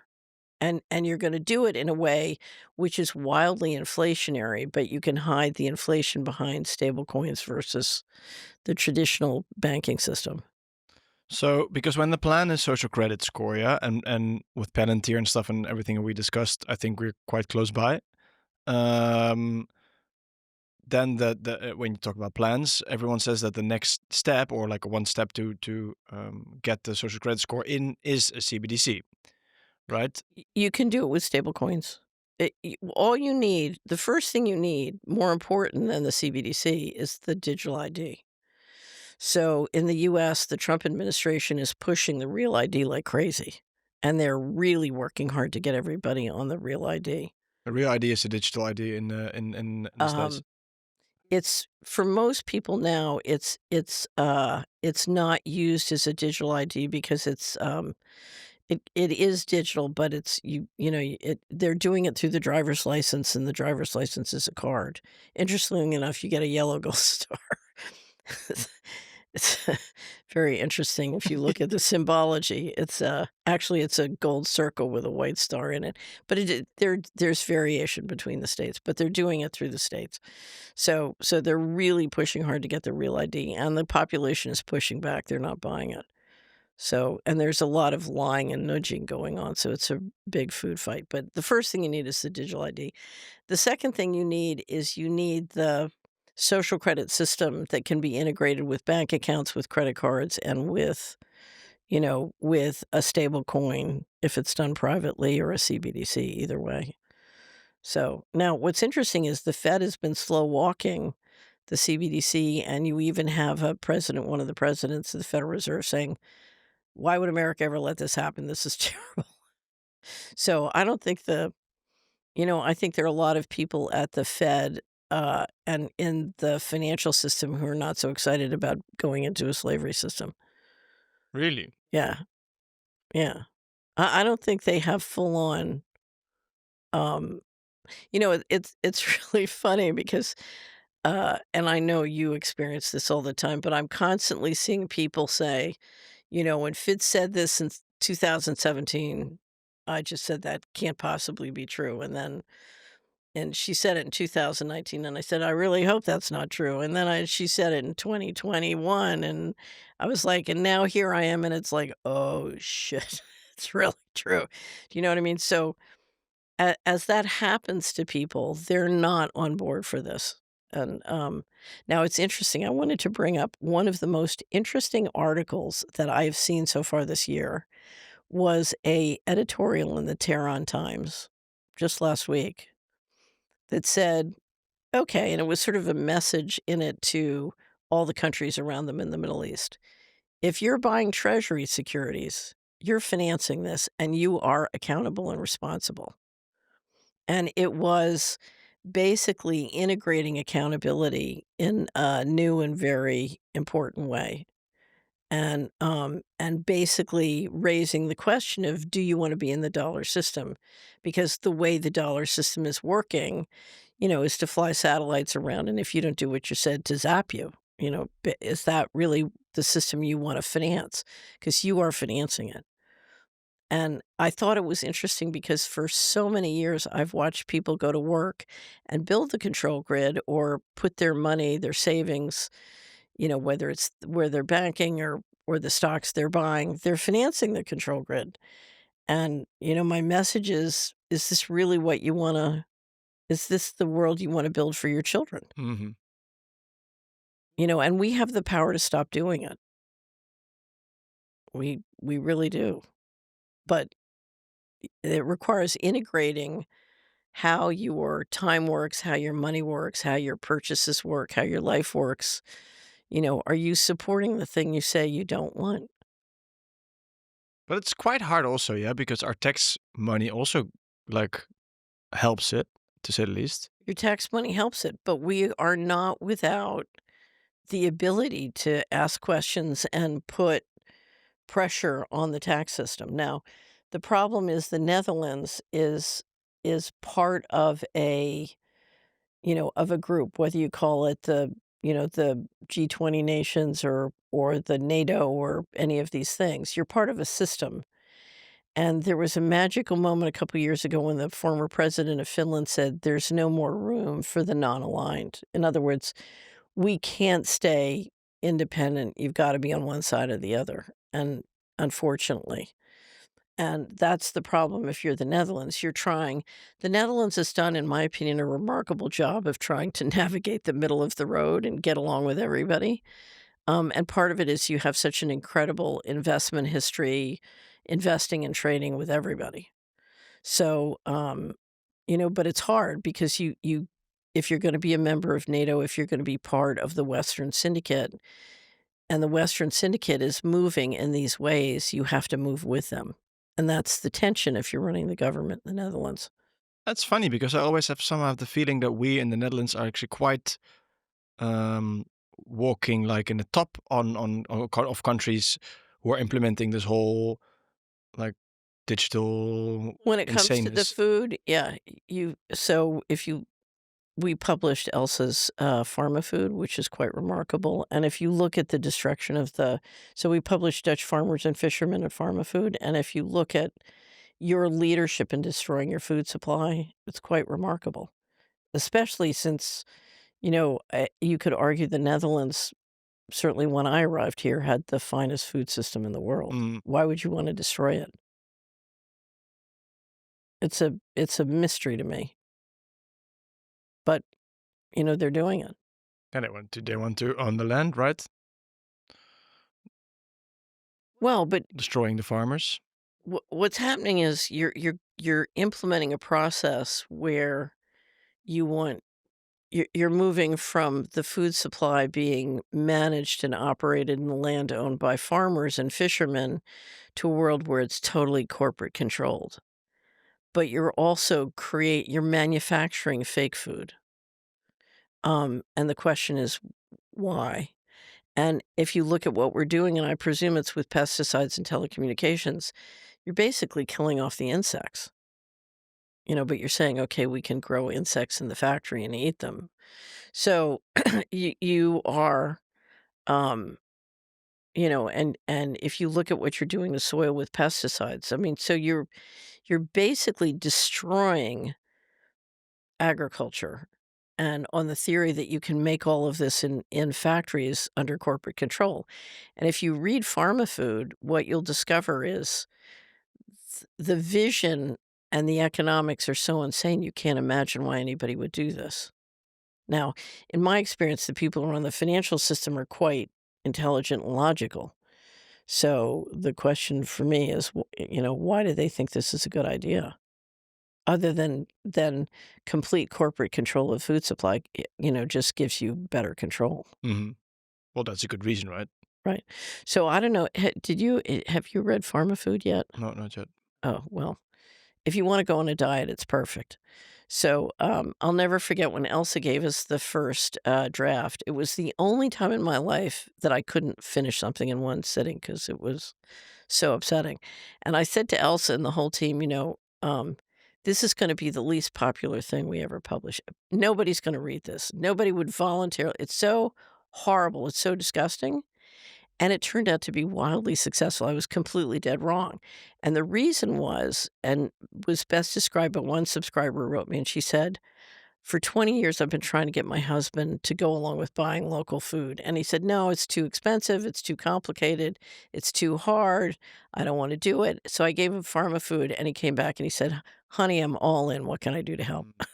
So the fresh food people used it to market, and it was wildly successful and very popular.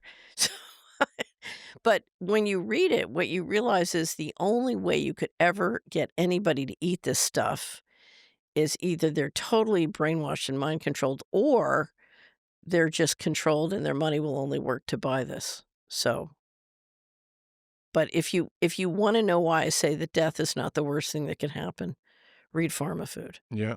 Yeah. So, and one of the ways of controlling people how to buy, what to buy, is the social credit score and this, and well, CBDC or maybe a different Well, variation on that. it's an all remember, the danger is a 100% digital transaction system. So, there are many different ways you do it, whether it's stablecoin or CBDC or whatever. But what you want to prevent, you want to rebuild analog. So what we need, an ideal financial system would be a balance of analog and digital. So do everything you can to preserve cash. I mean, preserve cash, preserve checks, preserve anything analog. And it's not just in the financial transaction space. Part of navigating the system is you want your mind to be clear. And so we're all ingesting mind control, but there's a lot you can do to protect yourself. So I first started to deal with it very openly because as an investment advisor, people were being encouraged to do fraudulent investments. and or do fraudulent purchases. They were being persuaded to buy things they couldn't afford. So I had to deal with it because the only way I could talk somebody out of a fraudulent investment in some cases was understanding that this technology was real and how they were getting tricked. So, you know, so part of navigating this is not letting ourselves get tricked into this stuff. And what about, because I think in Europe they are quite fond of the CBDC still, and as it looks now, they will try the first testing with it like next year or something like No, October. they said they're rolling it out in October. Yeah, So I'm assuming it's a prototype. probably. Yeah.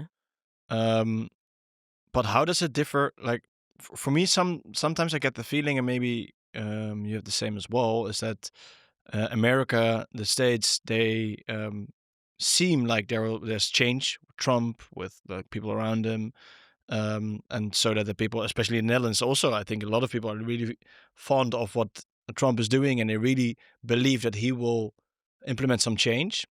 And here it's like full on everything CBDCs. They don't even like care about. So here, I think the government wants to continue to do things through the established institution. And what the Trump administration is saying is we're going to let this all go private. So the banks can do this privately.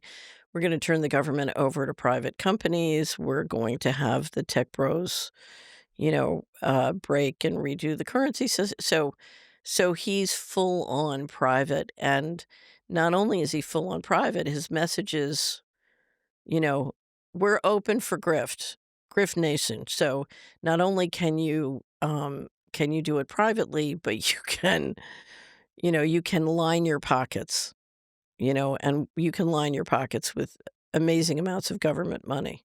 So it's full on, I don't know, it's kind of like pirate nation. It's the only way I can describe it.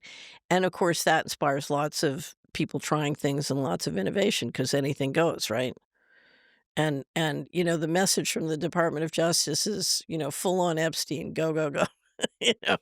So that, that leads to this kind of crazy blossoming, right? Mhm.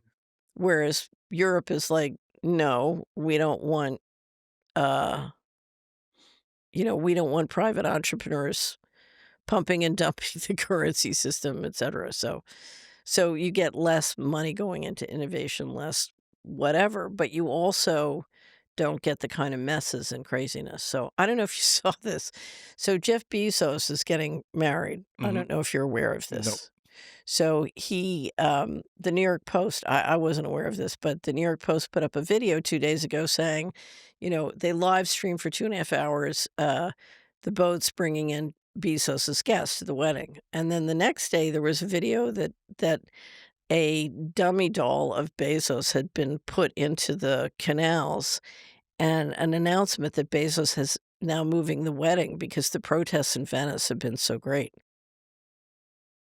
And, so what I see is, uh, you have a population who is really getting very angry about billionaires because the clear message is the billionaires didn't become billionaires.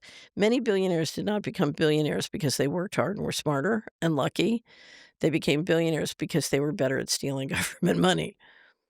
So, it's the level of criminality and government subsidy to create these billionaires is and the failure to perform. Mm. So it's one thing if you held the lead globally, I think there'd be a lot less public discomfort. But it's one thing to, allow somebody to become a billionaire with government money and then they fail. Mhm. And then so your solution to help them succeed is to double down and give them more money. It's like, wait a minute, what do we need these guys for? But does Mr. Global, as you call it, need both of the approaches? Probably. Usually But it comes in handy, right? It comes in handy that people really believe that the Trump administration will do something good for like the freedom movement, or how you want to call it, that they oppose the CBDCs because that's what he says. But then through the back door, they use the stablecoins. That Musk opposes guys like Gates and want to do stuff differently, but then through the back door, they do basically exactly the same. Is it like a facade to make us believe that there's coming some change from those guys? So, yeah, so if you want the control grid built fast, then you want a whole segment of the population to believe that somehow Trump's good. So it's just another gaslight. And so, so it's just somebody just sent me a report on a meeting in the heartland, and a couple showed up. They're not hilarious report subscribers because they hate what Catherine says about Trump. So, oh no, I mean, every 4 years I go through, we go through a purge of people basically firing us because they hate what we're saying about some member of the Uniparty. And but I hate to say this, we always turn out to be right. So Yeah, and I think now it's obvious, but it's also super well engineered and well played at the same time as well. I have to tell you, the marketing of the Trump group on the control grid is absolutely first rate. Right. I don't know who's doing their PR. They're doing a great job. I mean, you can't believe that anybody would buy this, but I don't know how much is disinformation, how much is propaganda, how much is PR, how much is mind control. Hmm. But the gaslighting is, I've never seen more extreme gaslighting than than this. And when you look at the point of view of Mr. Global, yeah, we were talking about Ukraine and Russia, and now Israel and Iran and the Middle East. Um, because we did some podcasts the last couple of weeks. There were also, because there's so much going on now in the Middle East, about the Middle East, and also about Russia and Ukraine. And one level, I can see that they're, well, fighting and differences, but at the same time, I always believe like it's also some kind of theater as well. That Absolutely. behind the scenes, they all want the same goal, basically. So, uh,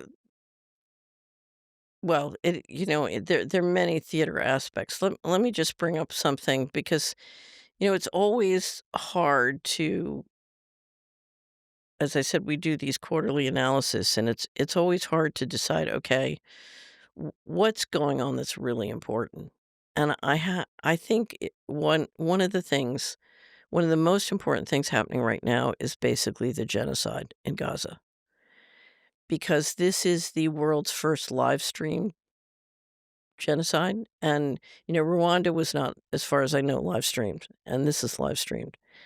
And Harvard just came out and said that I think the death count, they have up to 362,000, and I can't believe it's not much higher. Hmm. And one of the first questions I asked on June 13th when Israel attacked Iran was, is the goal here to distract from, the last push to exterminate these people? Because you've now got a real famine situation, and you can get, Israel announced it was going to be 2-week war in Iran. In 2 weeks, if you're in famine condition, you can get a lot of die off. And our reports from the Middle East, and I'm trying to confirm them, so I don't know if this is true, was that as soon as they started to attack Iran, they turned off the lights in Gaza and started bombing. So, my question, because this is absolutely extraordinary that the world would let this happen. And they would let this happen when literally you have the US president announcing he's going to do a hotel and turn this into a resort, and his son-in-law is saying he's going to do waterfront development, and you have Netanyahu floating, development plans showing this new wonderful Gaza. Now, I've always assumed they need the land, the water, the oil and gas, the resources to do the control grid, because that's a area where they wanna do a lot of infrastructure for the control grid. But you're literally saying, "Okay, we want the land, we want the oil, we want the water, so we're just gonna exterminate the people there and take it." And not only that, we're gonna cut all of the surrounding countries in on a piece of the action. We're gonna cut the president in on a hotel. We're basically gonna have everybody making money on killing these people and taking their stuff. And we there was a wonderful article that someone published last year that we keep bringing back. It's called Gaza is a Method. And it's what it was saying is, look, you've used the Palestinians to prototype the 15-minute cities, and now you're using them to prototype the land grab. And if we let this happen, it's going to come, it's this is not going to stop here. If we let this go down, it's going to keep happening around the world, because this is not a one-off situation. This is a prototype. And that's why the Palantir technology is relevant. So I think the most important thing that is happening is will the world let this happen? In Palestine. Yeah. In Gaza. Yeah. Because the message is going to be, okay, we, if you look at how we're controlling and you look at how we're propagandizing or we're mind controlling, we can now get away with this. And if we can now get away with this, then we can roll this out worldwide. And this is, if we let this happen, this is coming. I also read that the whole occupation of Gaza and is also to test the lavender system as well. Right. So they've been developing and building, and yeah. So Mr. Global is a prototyper. He's always prototyping. And I think whether it's the extermination or the lavender system and the 15-minute cities, I think this is all a prototype. And that's why, we have to understand, if it can be done to one, it can be done to everybody. It's funny, if you look at sort of who we're dealing with here, a lot of those people were very present in my litigation with so I made the mistake of trying to stop the mortgage bubble. And so I was trying to stop all the corruption in the mortgage system in the US. And if you look at who came after me and what that fight was about, there are tremendous parallels with who's doing this. And it was funny. I remember saying to my general counsel way back then, crime that pays is crime that stays. If we don't stop it now, it's just going to spread. And now I'm literally watching, the same syndicates destroy the world. So it did spread. Don't you think it's, for me, like, this is where I can't really wrap my head around yet. The fact that there's so many pro-Palestine news, well, not since Iran, but before that, the mainstream media was reporting actually quite in the Netherlands. I'm not sure how it is in the US, but in the Netherlands, and people were like really like getting more pro-Palestine. Actually, the people on the left are getting more pro-Palestine, and the right, whatever that means, are like always pro-Israel in this case. And the sentiment is like changing a little bit. It's changing. So right before Israel attacked Iran, you had the Financial Times come out critical of Israel, because if you look at Israel's excuse for exterminating the Palestinian people, they never said, we want the land, we want the oil and gas, we want the water. They said, oh, we're having a war with Hamas. Now, you don't have snipers sit and kill children systematically to take out Hamas. I mean, to me, it's just, the whole thing is ridiculous. But what was happening was there was a significant turn against Israel from traditionally supportive sources. So to see the Financial Times, and there were others, but that was the one I really said, okay, Israel's got a real problem now. And so one of the questions, these kinds of events always stack functions, was one of the reasons they went to war with Iran, to distract. And could the distraction be to distract against, because the problem with the Financial Times and these various people turning against you is, you've started a process, and the process won't work unless you go all the way, but you're in the middle of the process and you've got to finish it off. And if they're all turning against you before you finish it off, how are you going to finish it off? Well, a war with Iran would be the distraction you might need to finish it off. And so I was asking a question earlier as well, like from the Mr. Global point of view, isn't the leader of Iran and let's say Putin or aren't they all playing the same game? Well, it's a little bit like Wall Street. They're competing and they're cooperating, so um, I think the US really I think if you take the British, Israeli, US alliance, they really did want to implode Russia again, and they weren't able to. And I think that was a real tension. Now, I'm not saying a lot going on there isn't theater, but and Putin, it looks to me like Putin has gotten help from the West. The $64,000 question to me is the Russians were able for the first time globally to beat the US hybrid warfare strategy. And the question is how? How did they do it? And that's, were they able to stop the electronics from going into Russia? Are they able to keep the Lavender system out? Are they able, how did they beat the hybrid warfare? I don't know that yet. And that's what they because basically they played in Ukraine, they played a conventional game. The US was planning on hybrid warfare, and the hybrid warfare game failed. They couldn't pull the rug out from under Putin. But the West needs uh, a Putin kind of guy, right? Because without him, without the threat of a Putin or a Xi Jinping or I don't care who, or in the Middle East, like the bad Muslims. Right, so they need a boogeyman, Yeah. but it could have been somebody else. I mean, I think they would much prefer to implode Russia, than need a Russian as the boogeyman. There is I will say this, the hatred of Russia is very, very significant. And it's a sincere hatred. And, of course, the question is why. Yeah. Yeah. So, Russia's a real threat. Um, you know, the city has always seen Russia as a real threat. So if you look at the history of how they destroyed the Tsar or what happened in World War I or what happened in World War II, the the Anglo-American alliance has been trying to basically brutalize Russia for a long, long time. It's a very ugly history.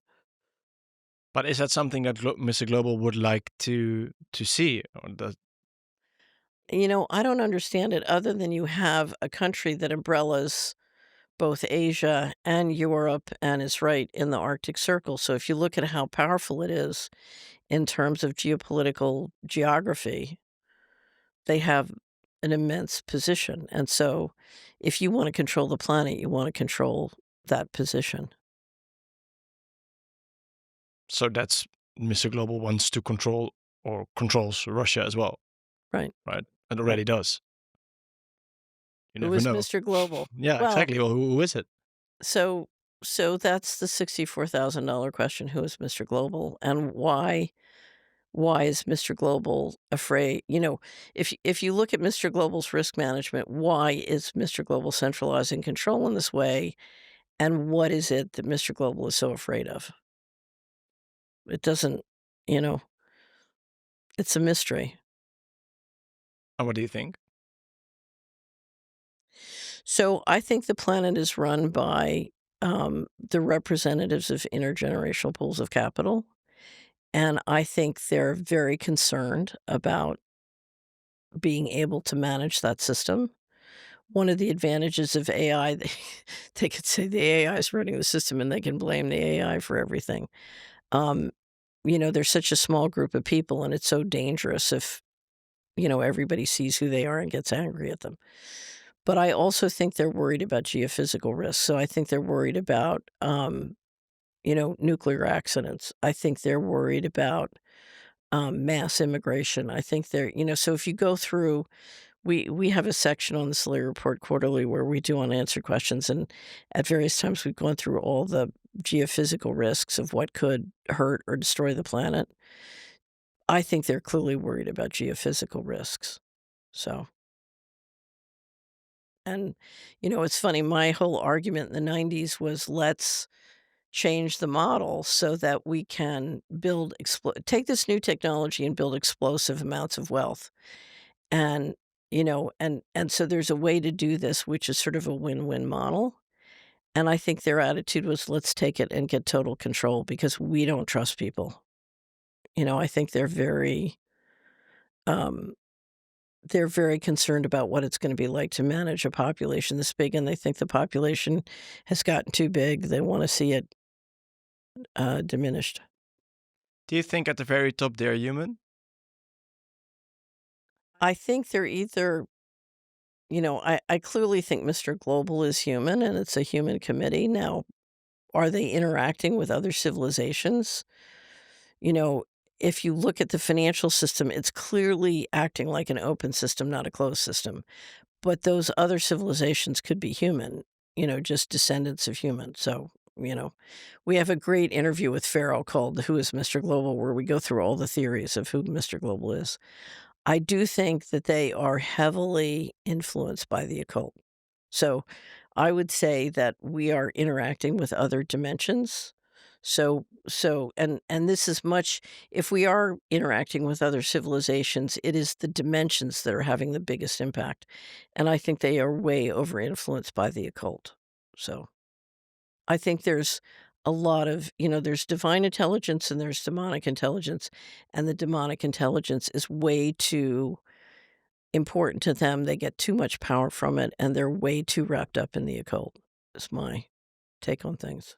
Because that's when you start digging, um, then it doesn't take long for you to see, let's call them conspiracy theories about satanic, demonic kind of Right, behavior in the elites. right. So I just have to get this off my Yeah. chest. So I I grew up in a world where the fundamental operating principle of building the future was conspiracies. We didn't call them conspiracies. We just, we would get together, we would make a plan, then we would sneak around and implement the plan, and you didn't tell anybody because, and most of them were legal. They weren't illegal, but conspiracies were how you got things done in this world, right? And they were beautiful things. We all wanted to be better at conspiracies than anybody else, okay? And so, I always considered myself a conspiracy foot soldier, you know? And if you come to conspiracy to Solari, we often say, "Don't ask if there's a conspiracy. If you're not in one, you need to start one." And I really believe that part of teaching people how to be powerless is to have them turn the word conspiracy into a pejorative, okay? Because if you're not in a conspiracy, and if you're not implementing conspiracies, you're not in the game. It's like, get in the game. Hmm. So, um, you know, there at any given time, there are millions of conspiracies operating on this planet because that's how the guys who are running the planet build their future. So, Yeah, yeah, I can definitely see that. But yeah. So, but do you think it's true? That was the question. Do you think it's true that about the demonic, satanic kind of way how they I run? know it's true. Mm, I used to be inside. Of course it's true. Now, where it all comes from and how it all works and what's going on now, I don't know. I'm out. But luckily, yeah, yeah, yeah. So I think by getting booted out, it saved my life. So I would have kept going to doctors. That would have killed me. So anyway, but uh, and I think but if you look at each one of us in our lives, the question for each one of us is are we allowing ourselves to have divine intelligence work through us, or are we allowing ourselves to be influenced or sold the demonic? So, and because the more we all permit the demonic into our homes and into our minds and into our lives, we give it food, we grow it. So, and that's also where the power lies, right? yeah, Yeah. absolutely. So you went on Tucker a couple of months ago, Yeah, maybe already. uh-huh. How was that? Something, I had a blast. I had, I've always wanted to meet his wife because Tucker tells you that his wife is like the most wonderful woman in the world, and she is. She really, named Susie. And so we had dinner the night before. So a wonderful friend went to the same school they went to. So we had dinner and had a blast. And then we went and interviewed and just talked and talked and talked. And then my friends were staying at Tucker's house. I was staying in a local hotel. And so we went over and talked to him and Susie some more before we left.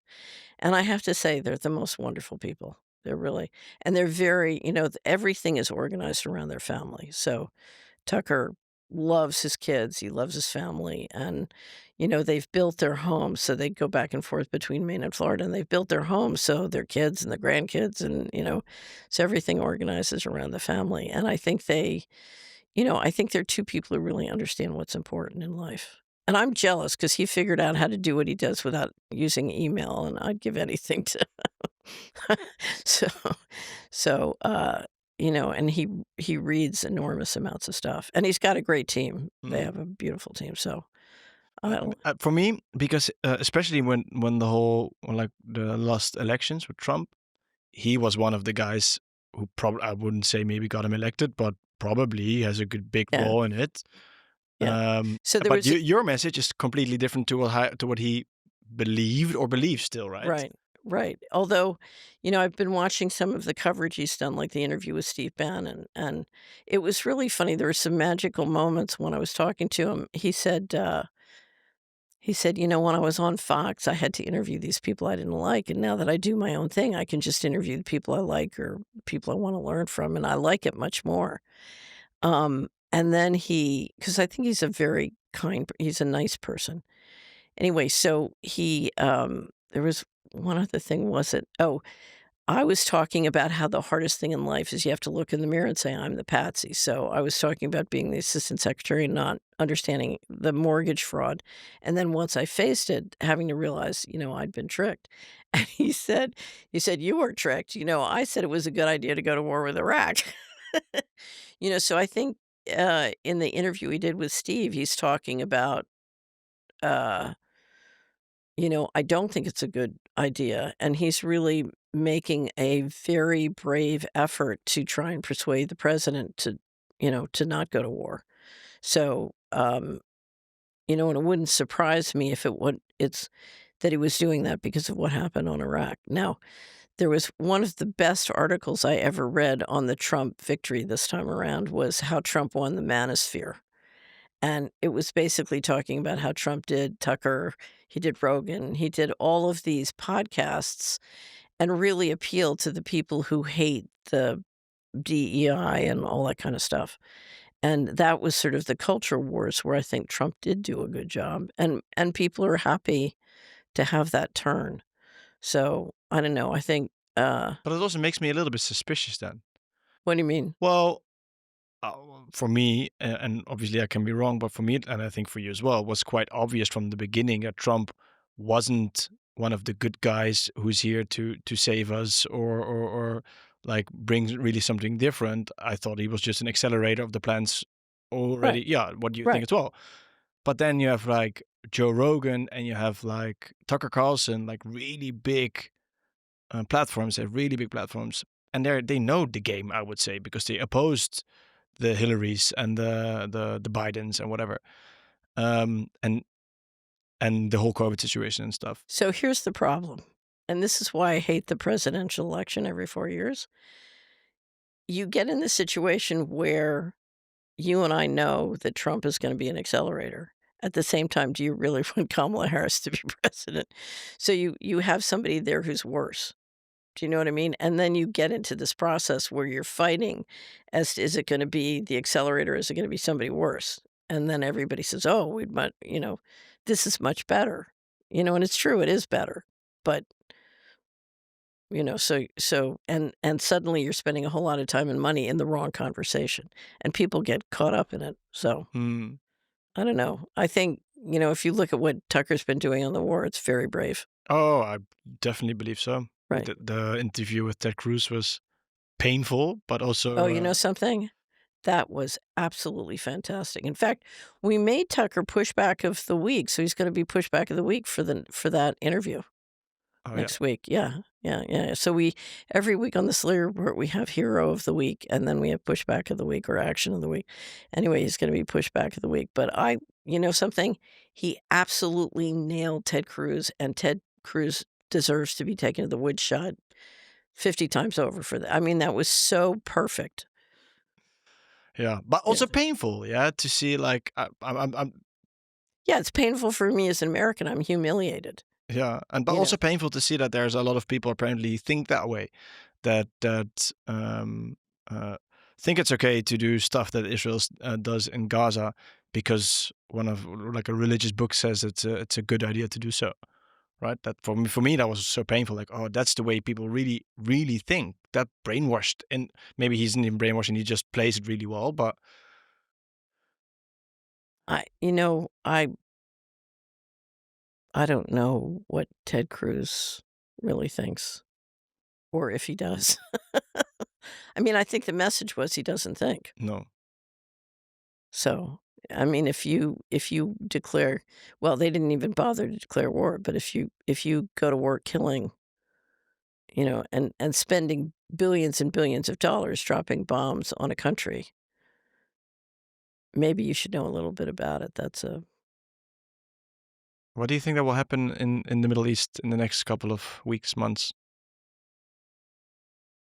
My expectation is, first of all, I don't think we know. I think the situation is very fluid, and the big question for all of us is how do you operate? How do you operate a business? How do you grow a family? How do you build a life in a world where everything is in flux all the time? And so we're in a state of perpetual flux, and we're going to be that way. But I think what's going to happen is you're going to start seeing. So Trump just announced it's fine if the Chinese buy Iranian oil. It's like no sanctions. What?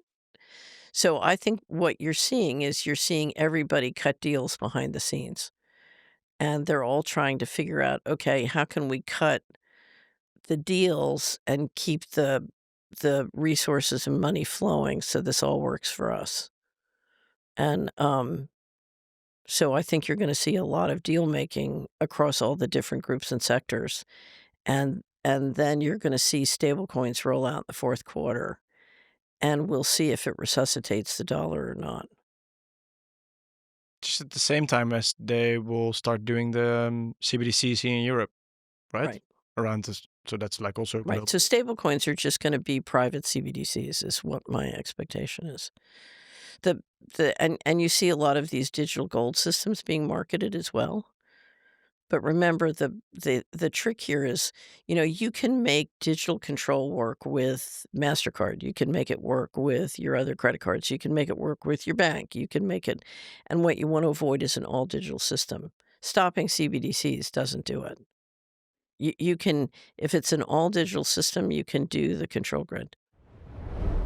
Wil jij ontdekken hoe je jouw leven radicaal kunt transformeren?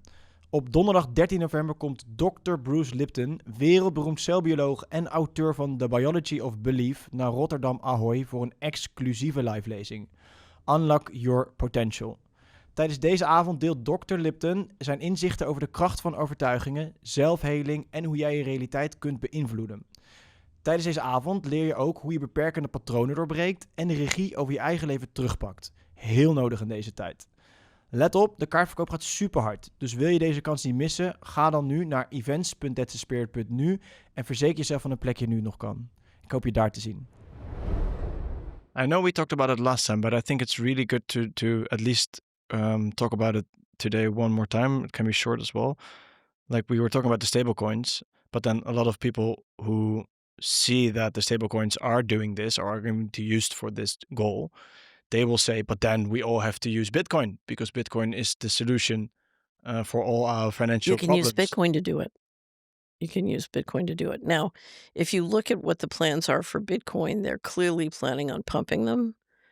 And I think they want to use Bitcoin to essentially engineer the land grab in the United States. So Larry Fink at Davos said we can take it to 700, or implied it would go as high as 700,000. So where is it today? Last time I looked, it's about 107. Yeah. Okay. So he's saying we can take, so I think the goal is take it as high as you can, swap it for land, because you've got a sovereign wealth fund set up in the United States. And now you've got a congressional process that says we're going to sell 250 million acres of the land in the 11 western states because the federal government owns a lot of the land. If you set it up so you can swap it, you pump Bitcoin, you swap it for the land, and then you can let Bitcoin crash. And now you've got the land and, So the governments own the land. The BlackRocks buy a lot of Bitcoin. I mean, Pump it up yeah, and because swap the it. retail is only a small amount of all the Bitcoin Right. available. So it's the black rocks and stuff. The micro strategies and stuff. They own it, Right. and then they buy land from the government. They swap it. So they swap the Bitcoin for land because Trump has created a Bitcoin strategic reserve. And here's the problem. So Bitcoin is fundamentally a Ponzi scheme. That's what it is. And it was initially designed to be a payment system, but it got hijacked. So, and we have a great interview with Steve Patterson, who is the co-author of the book with Roger Ver called Hijacking Bitcoin. And it explains how it got converted into something that's basically an asset play, which is a pump and dump. But a Ponzi scheme only works if you have new money always coming in. So you need new money coming in. And the reality is the whales can't get out unless you have big new money coming in. And the perfect new money to come in, the only money that's big enough is government. So if you can set it up so you can swap for real assets or you can get the government to buy, then as a whale you can get out. You need that new the problem is once you put the government in it, what keeps it going? Now, in theory, the central banks could pump and keep it pumped, so there's some people who really follow Bitcoin who say no. After they swap it, they'll keep floating it, and they might. I think they'll probably let it crash. And part of this is they want to set up those swaps so that when they put it into real estate, it's tax free. So if you can if you're a whale and you can swap your Bitcoin for land at a 700,000 value and do it tax free, that's how the whales get out. So if you look at and there's a commentary that I wrote about it, but if you look at what RFK floated at Bitcoin 2024, he floated the plan, which is, um, letting Bitcoin be swapped for real estate tax free. And that way the big early whales can get out of Bitcoin because their problem now is if they try and get out to crash the market. So Because they have too much share. yeah, they just have huge positions. Yeah. So it won't. If you're trying to pump the market up, you don't want the whale selling into that because it's gonna kill you. So we have a piece at Solari called Bitcoin Bailout, and I will say this: I think the book Hijacking Bitcoin is really good because it shows you how something that could have been a great payment system got converted into a pump and dump tool, and it's too bad, but you know. I have a theory about this. Maybe you can tell me what you think about it. That Bitcoin, I mean, they started Bitcoin, and from Bitcoin, the popularity of Bitcoin, then they saw, oh, that's nice, but now let's make stable coins, different coins, whatever. And people getting used to the Bitcoin because Bitcoin is getting so big. Then they're accepting and adopting the different cryptos as well. So the only reason, so Bitcoin was here for a reason. I think it was in an NSA paper or something like that as well, right? Bitcoin, the So, yeah. technology behind it. So I think there's still controversy, and I don't think there's a way of proving exactly where it came from. But here's what I saw happen. I think they knew the dollar system was long in the tooth, and they needed to resuscitate it, and they wanted the control grid. And the best way to figure out how to do an all digital system with digital currency is to have, the private entrepreneurs prototype it. That's what they always do. So we were talking about Tim Wu's book, The Master Switch, innovation, wham, central control, innovation. So I think they put Bitcoin and a lot of other things out because they wanted to do everything they could to encourage that innovation before they were ready to lock down control. So I think this was, I think this came top down from the beginning. So, and then, for example, like a company like MicroStrategy would be able, like, let's say in 2-3 years, Bitcoin would be up in the 750,000. Then, If they do this, I mean, that's what, just because Larry Fink said something at Davos doesn't mean it's going to happen, right? I mean, that's why I want to be careful because anybody listening to this, this is a speculative tool and you need to know how to manage a speculative position. because a speculative position could not work and it could go to nothing. Just like the stable coins, the stable coins could come out and all their plans could not work. So it's it's unbelievably fluid. Mm. Right. But it's good to know, because I think there's a lot of people who really believe or hope maybe that Bitcoin will be the alternative of all CBDCs and whatnot. No, it's just gonna here's the thing. You can run the control grid using Bitcoin just like I go back to all digital. As long as it's digital, 100% digital system, you can do a control grid. I don't care if it's MasterCard, I don't care if it's your bank, I don't care if it's, Visa, I don't care if it's Venmo, I don't, any system that is 100% digital can be turned into a control grid. That's what you have to understand. So there's never a solution in any kind of cryptocurrency then? Or there's always a risk? Okay, so here's the problem. We don't have a problem. There's nothing inherently wrong with crypto. No. Okay, we have a secret governance system on planet Earth, and that governance system has a lot more power and force than we do, and their intentions for us are not so wonderful. That's our problem. Our problem is dealing with a secret governance system. So anytime you put another weapon in the hands of the secret governance system, you're making life worse for you. This has nothing to do with crypto or technology, right? Okay.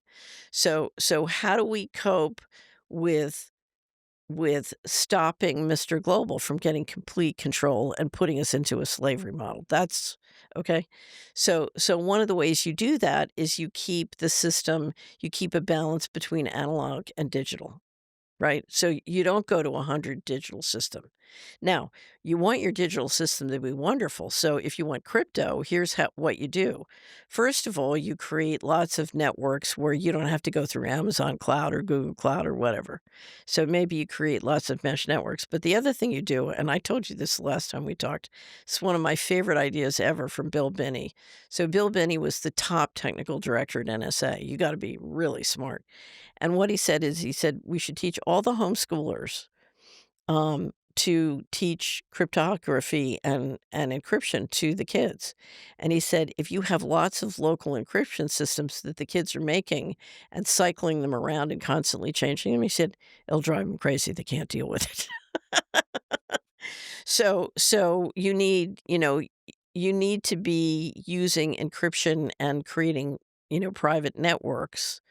And that's the advantage of doing local crypto, or use any crypto you want, but do local systems and local encryption. And then you keep a portion analog, right? To me, that's the ideal system. So you want wonderful crypto, but you want wonderful analog too. So, and part of it is you need, we need to celebrate the analog world. So I was just at a wonderful conference in the US.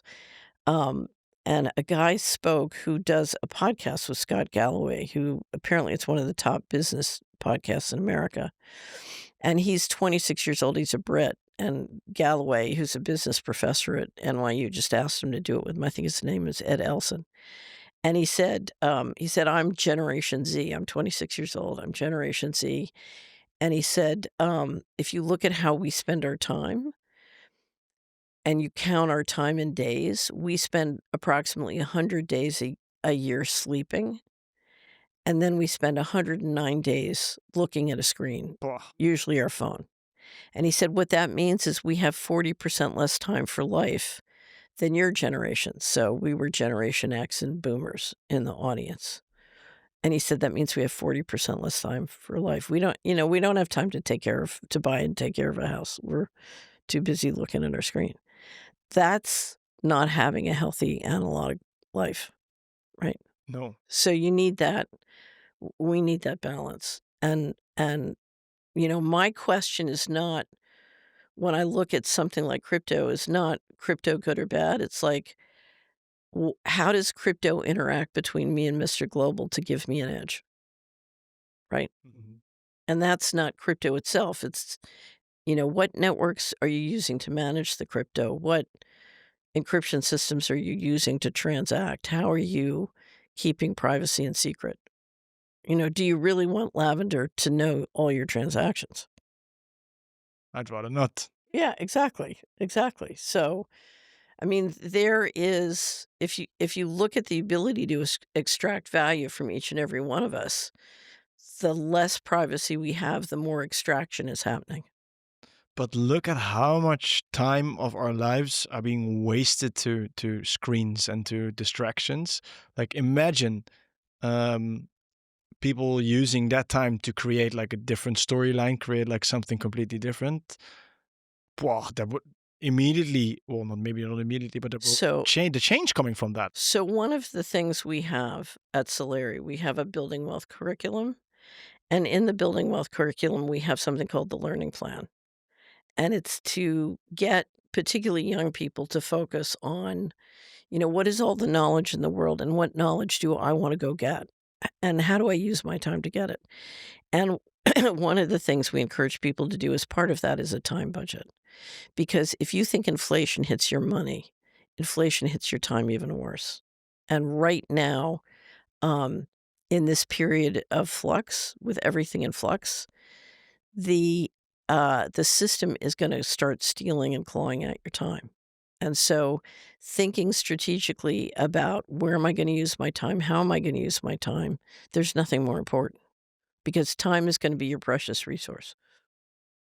That's when I get like also hopeful at the same time as well when we talk about stuff like this. Is that okay? When you only focus on Mr. Global and what they're doing, what they're trying to achieve. You want more water? Yes, please. Um, then you can get like it can get dark. But then at the same time, if you see how much, thank you, how much space there's still left for us to improve Mhm. and do better, that's also insane. So if you don't get tricked, if you don't go for the gaslighting and you capture your time. So we had a quote that we just did an interview on mind control with Josh Dahman, which is amazing. And we had a quote from an Italian revolutionary. It said, "The new has not yet been born. The old refuses to die. Now is the time of monsters." And that describes where we are. And so what we need to do is build the new. Now, it's very it's very it's very easy to spend too much time watching the monsters because you always need to know when and how to duck. So, so I'm not saying don't track the monsters, but we need to spend time building the new. And I told you our favorite quote from last year was the currency of the future will be relationships of trust. It won't be money. In the world we're going into, it's not going to be money, it's going to be people. And so, the way you build the new is one trustworthy relationship after another, and you just start small and you build. And that's what we've got to stay, we've got to protect your time and build the new. Because and you're seeing it. People are saying, I can't go into the hospital system. In the United States, you're risking your life if you go in. So, how am I going to get health care? How am I going to get food? How am I going to get and people are building the new, and that's what we're going to have to do. And even if it starts with tiny, those tiny mustard seeds, that's what we're going to have to do. Yeah, yeah. I just shared an article on my Instagram, I think a week ago, where it stated that people in the Netherlands are getting vaccinated less and less and less, and it's a really big problem. Well, it's not a problem; it's really good, but they they say it's a really problem. Is how you interpreted that article. Um, but then I got a lot of people in my DM like, "Oh yeah, but this scares me as well." But because what they're probably going to do is they're going to enforce vaccines on the kids because in Belgium they already do it. Right. I'm not sure which one, but one is you need to the kids need to get it, and otherwise you get fines and stuff like insane. We don't have it yet in the Netherlands, but they are afraid that like articles like this will make that happen.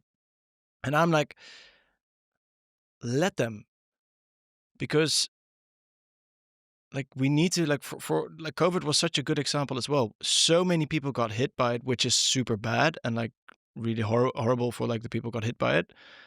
but then it woke them up really fast, like really fast.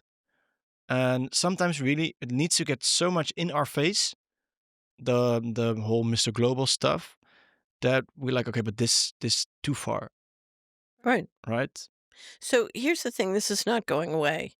If you look at mRNA technology, which is what more and more of the vaccines are becoming, clearly includes mysterious ingredients. There's not full disclosure of what's in it, and there's not informed consent, let alone of why they want these mysterious ingredients in our body. We can theorize all day long about what that's all about, but at the same time, they're going to keep pushing, and we're going to keep saying, no, we want to be healthy. We don't want to die.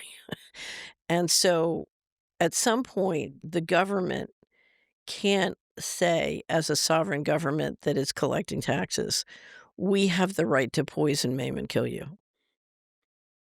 That, that's not in their scope of authority. And that's what's going to have to come out. What's going to have to happen is the lies have to diminish and diminish and diminish and diminish until finally the government official says, I'm under military orders to put this in your veins. And I have no choice but to follow military orders. At which point we can say, those orders are not, and that military is not legitimate, and we're not going to fund it. I mean, ultimately, the question is, are we going to continue to fund the government's intentionally poisoning us and our families? So, But that's a difficult one, right? Like, how do you stop funding the government? so I think the first way you stop funding the government is you start bringing it up and helping people connect the dots between their money and what's happening with the government. Because a lot of the legitimacy gets pulled out of government when you bring up the money issue. Because this is not you, the government, doing this. You are doing this with my money, and you are doing something that makes it harder for me to earn the money I'm supposed to give you. Do you know what I mean? So if the government is destroying my ability to generate an income, including the taxes that I owe the government, they're putting me in a double bind. And if you look at how the laws work, that's not, there's all sorts of legal precedent to say that, not only does that practically not make sense, but that's not how the law works. So, so I think the first thing is you just bring up the conversation. Now, I do think in the United States, which is where I've looked at it, there are ways under the Constitution for the states to work with citizens to literally escrow the tax money under state control.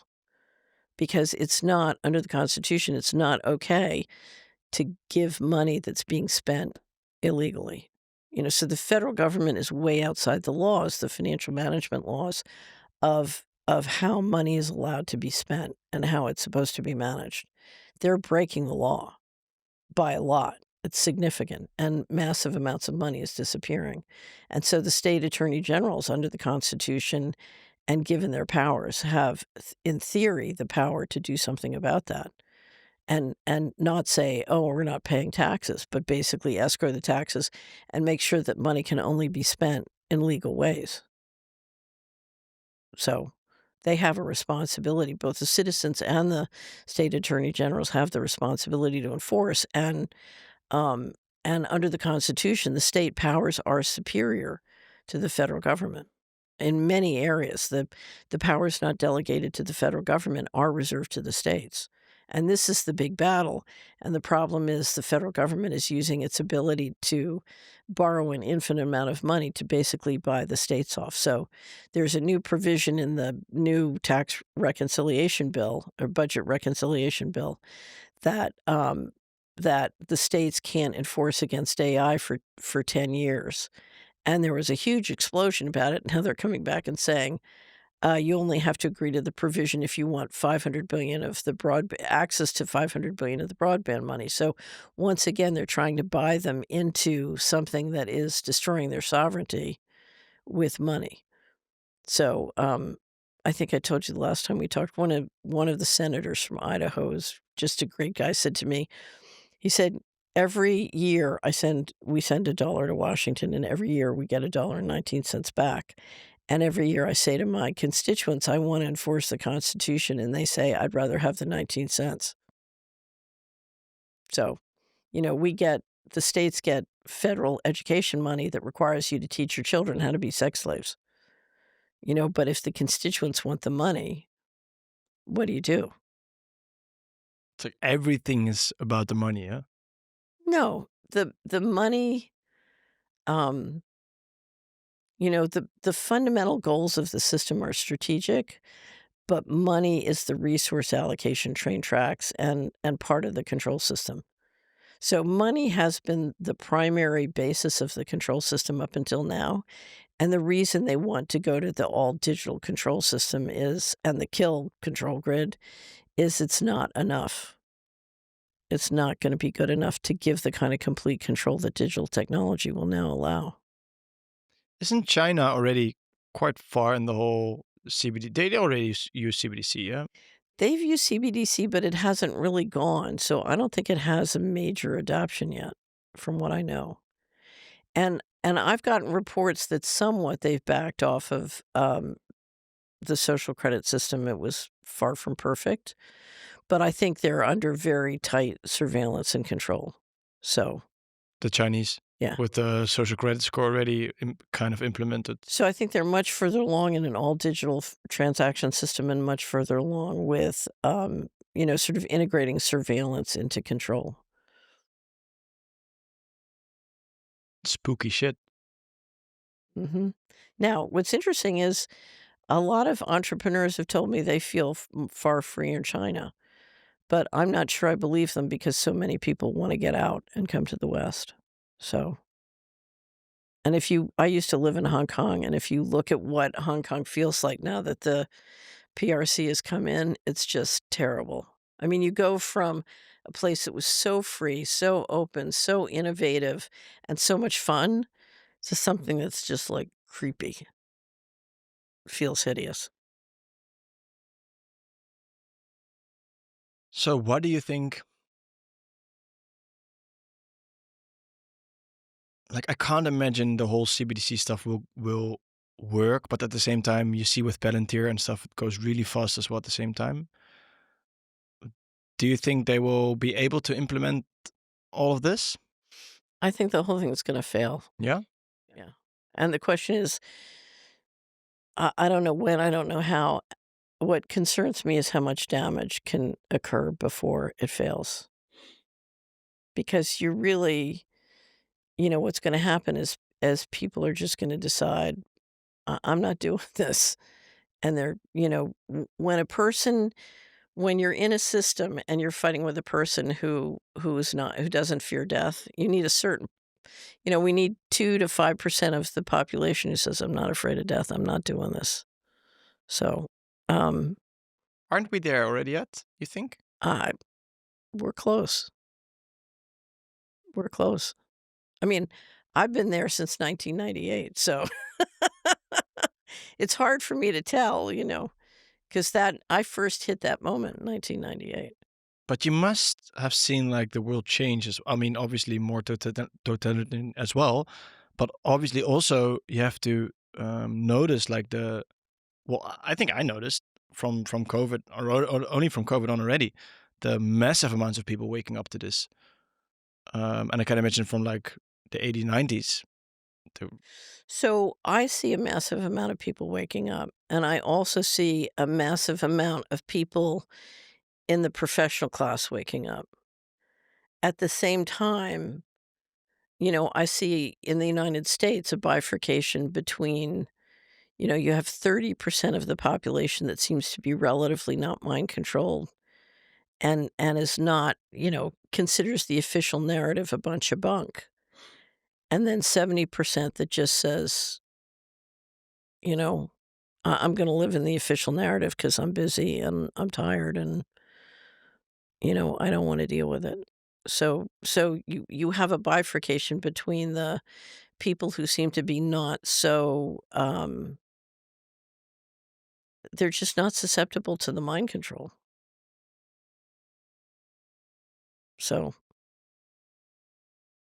I don't know. It's very, it's very, And the other thing you see in the United States is they're just hitting wave after wave. I mean, if you're running a small business and you get hit by tariffs, and then you get hit by war, and then you get hit by, do you know what I mean? The wave after wave of change and how it eats up your time. You don't have time to think profoundly about these issues. Yeah, you need Right, time, right? right, right. But you're hopeful for what's coming, or not? What do you mean? I'm hopeful. For like change in a good way, maybe. So I think if you go back through the history of freedom, it's always a small group of people who kind of lead the push. And for the first time in my life, I'm seeing that group emerge, and that's very hopeful. Um, my assessment of why this will fail is if you look at how the world works. I don't know if we talked about this. My favorite book last year was a book called A New Science of Heaven by Dr. Robert Temple. Did we talk No, I about don't that? think so. Okay. So Temple has spent his whole life studying plasma, and 99% of the universe is made up of plasma. It's the fundamental building block of the universe. And what Temple says, and I've seen other physicists who used to say this, but what he says, and I believe he's right, is plasma is alive and it's intelligent. So, it's basically saying the universe is alive and intelligent. And if you look at Mr. Global's plans to control everything, the internet of bodies, the internet of forests, the internet of, everything, good luck trying to control the entire universe. You know what I mean? And if you look at how intelligence works, one of the reasons that markets when they work are so profoundly wonderful is it accesses that intelligence. It's so open, it's so free. And the reason free speech works is you collect up and share the intelligence of everybody and everything. It's really open. And if you look at this control model, it's just so contradictory. I keep saying this, but I'll repeat it. It's so contradictory the way life works. So good luck with digitizing and controlling everything. It's just a cluster, you know what? It's not going to work. But you can kill a lot of people and make a mess before it fails. And I guess, a tiny group of people can live alone in a very controlled atmosphere with no bumblebees at some point, but So it goes so like it's so contrary to like what nature would like to do. Like, and that's the whole thing, right? The people, Mr. Global or the people behind it, they lost. That's what I believe. Touch with nature, with like the bigger picture of what we're doing here. you have so many people who are so completely out of touch. It's unbelievable. And I used to be one of them, so I know, I never thought of myself then as out of touch. And now when I look back, I think, "Ugh, I was so out of touch." But, yeah, they're very, very out of touch. So but, they get away with it. If you keep getting away with it, then you keep doing it. So Until nature or the bigger picture or the bigger thing or plasma or whatever says no. well, there what we're watching, though, is, the old system won't work, so we have to go to a new system, and that's why I think it's important to understand that this is an invention. We're all in the invention room together, and Mr. Global has his issues and concerns and is doing whatever he's doing, but he's not the only vote, right? So we're all in the invention room, and that's why the more that 2 to 5% emerges and takes responsibility and says, "Okay, let's invent something." We can do something that's a little bit more wonderful than what Mr. Global is planning here. So let's get in the invention room. And I think that's why it's so important to stop wasting time on things like presidential campaigns and start getting into real change. That's what I would love to see happen. And not worry about, the official narrative's a bunch of bunk, but if you go into reality, how are we going to build a reality that's worth living in? So we all have a responsibility to do that. I think that's a perfect ending to this episode, don't you think? Yeah. Yeah, we've run out of really gruesome things to talk about. So then let's end positive, yeah? Thank you, Catherine. Thank you, Jorn.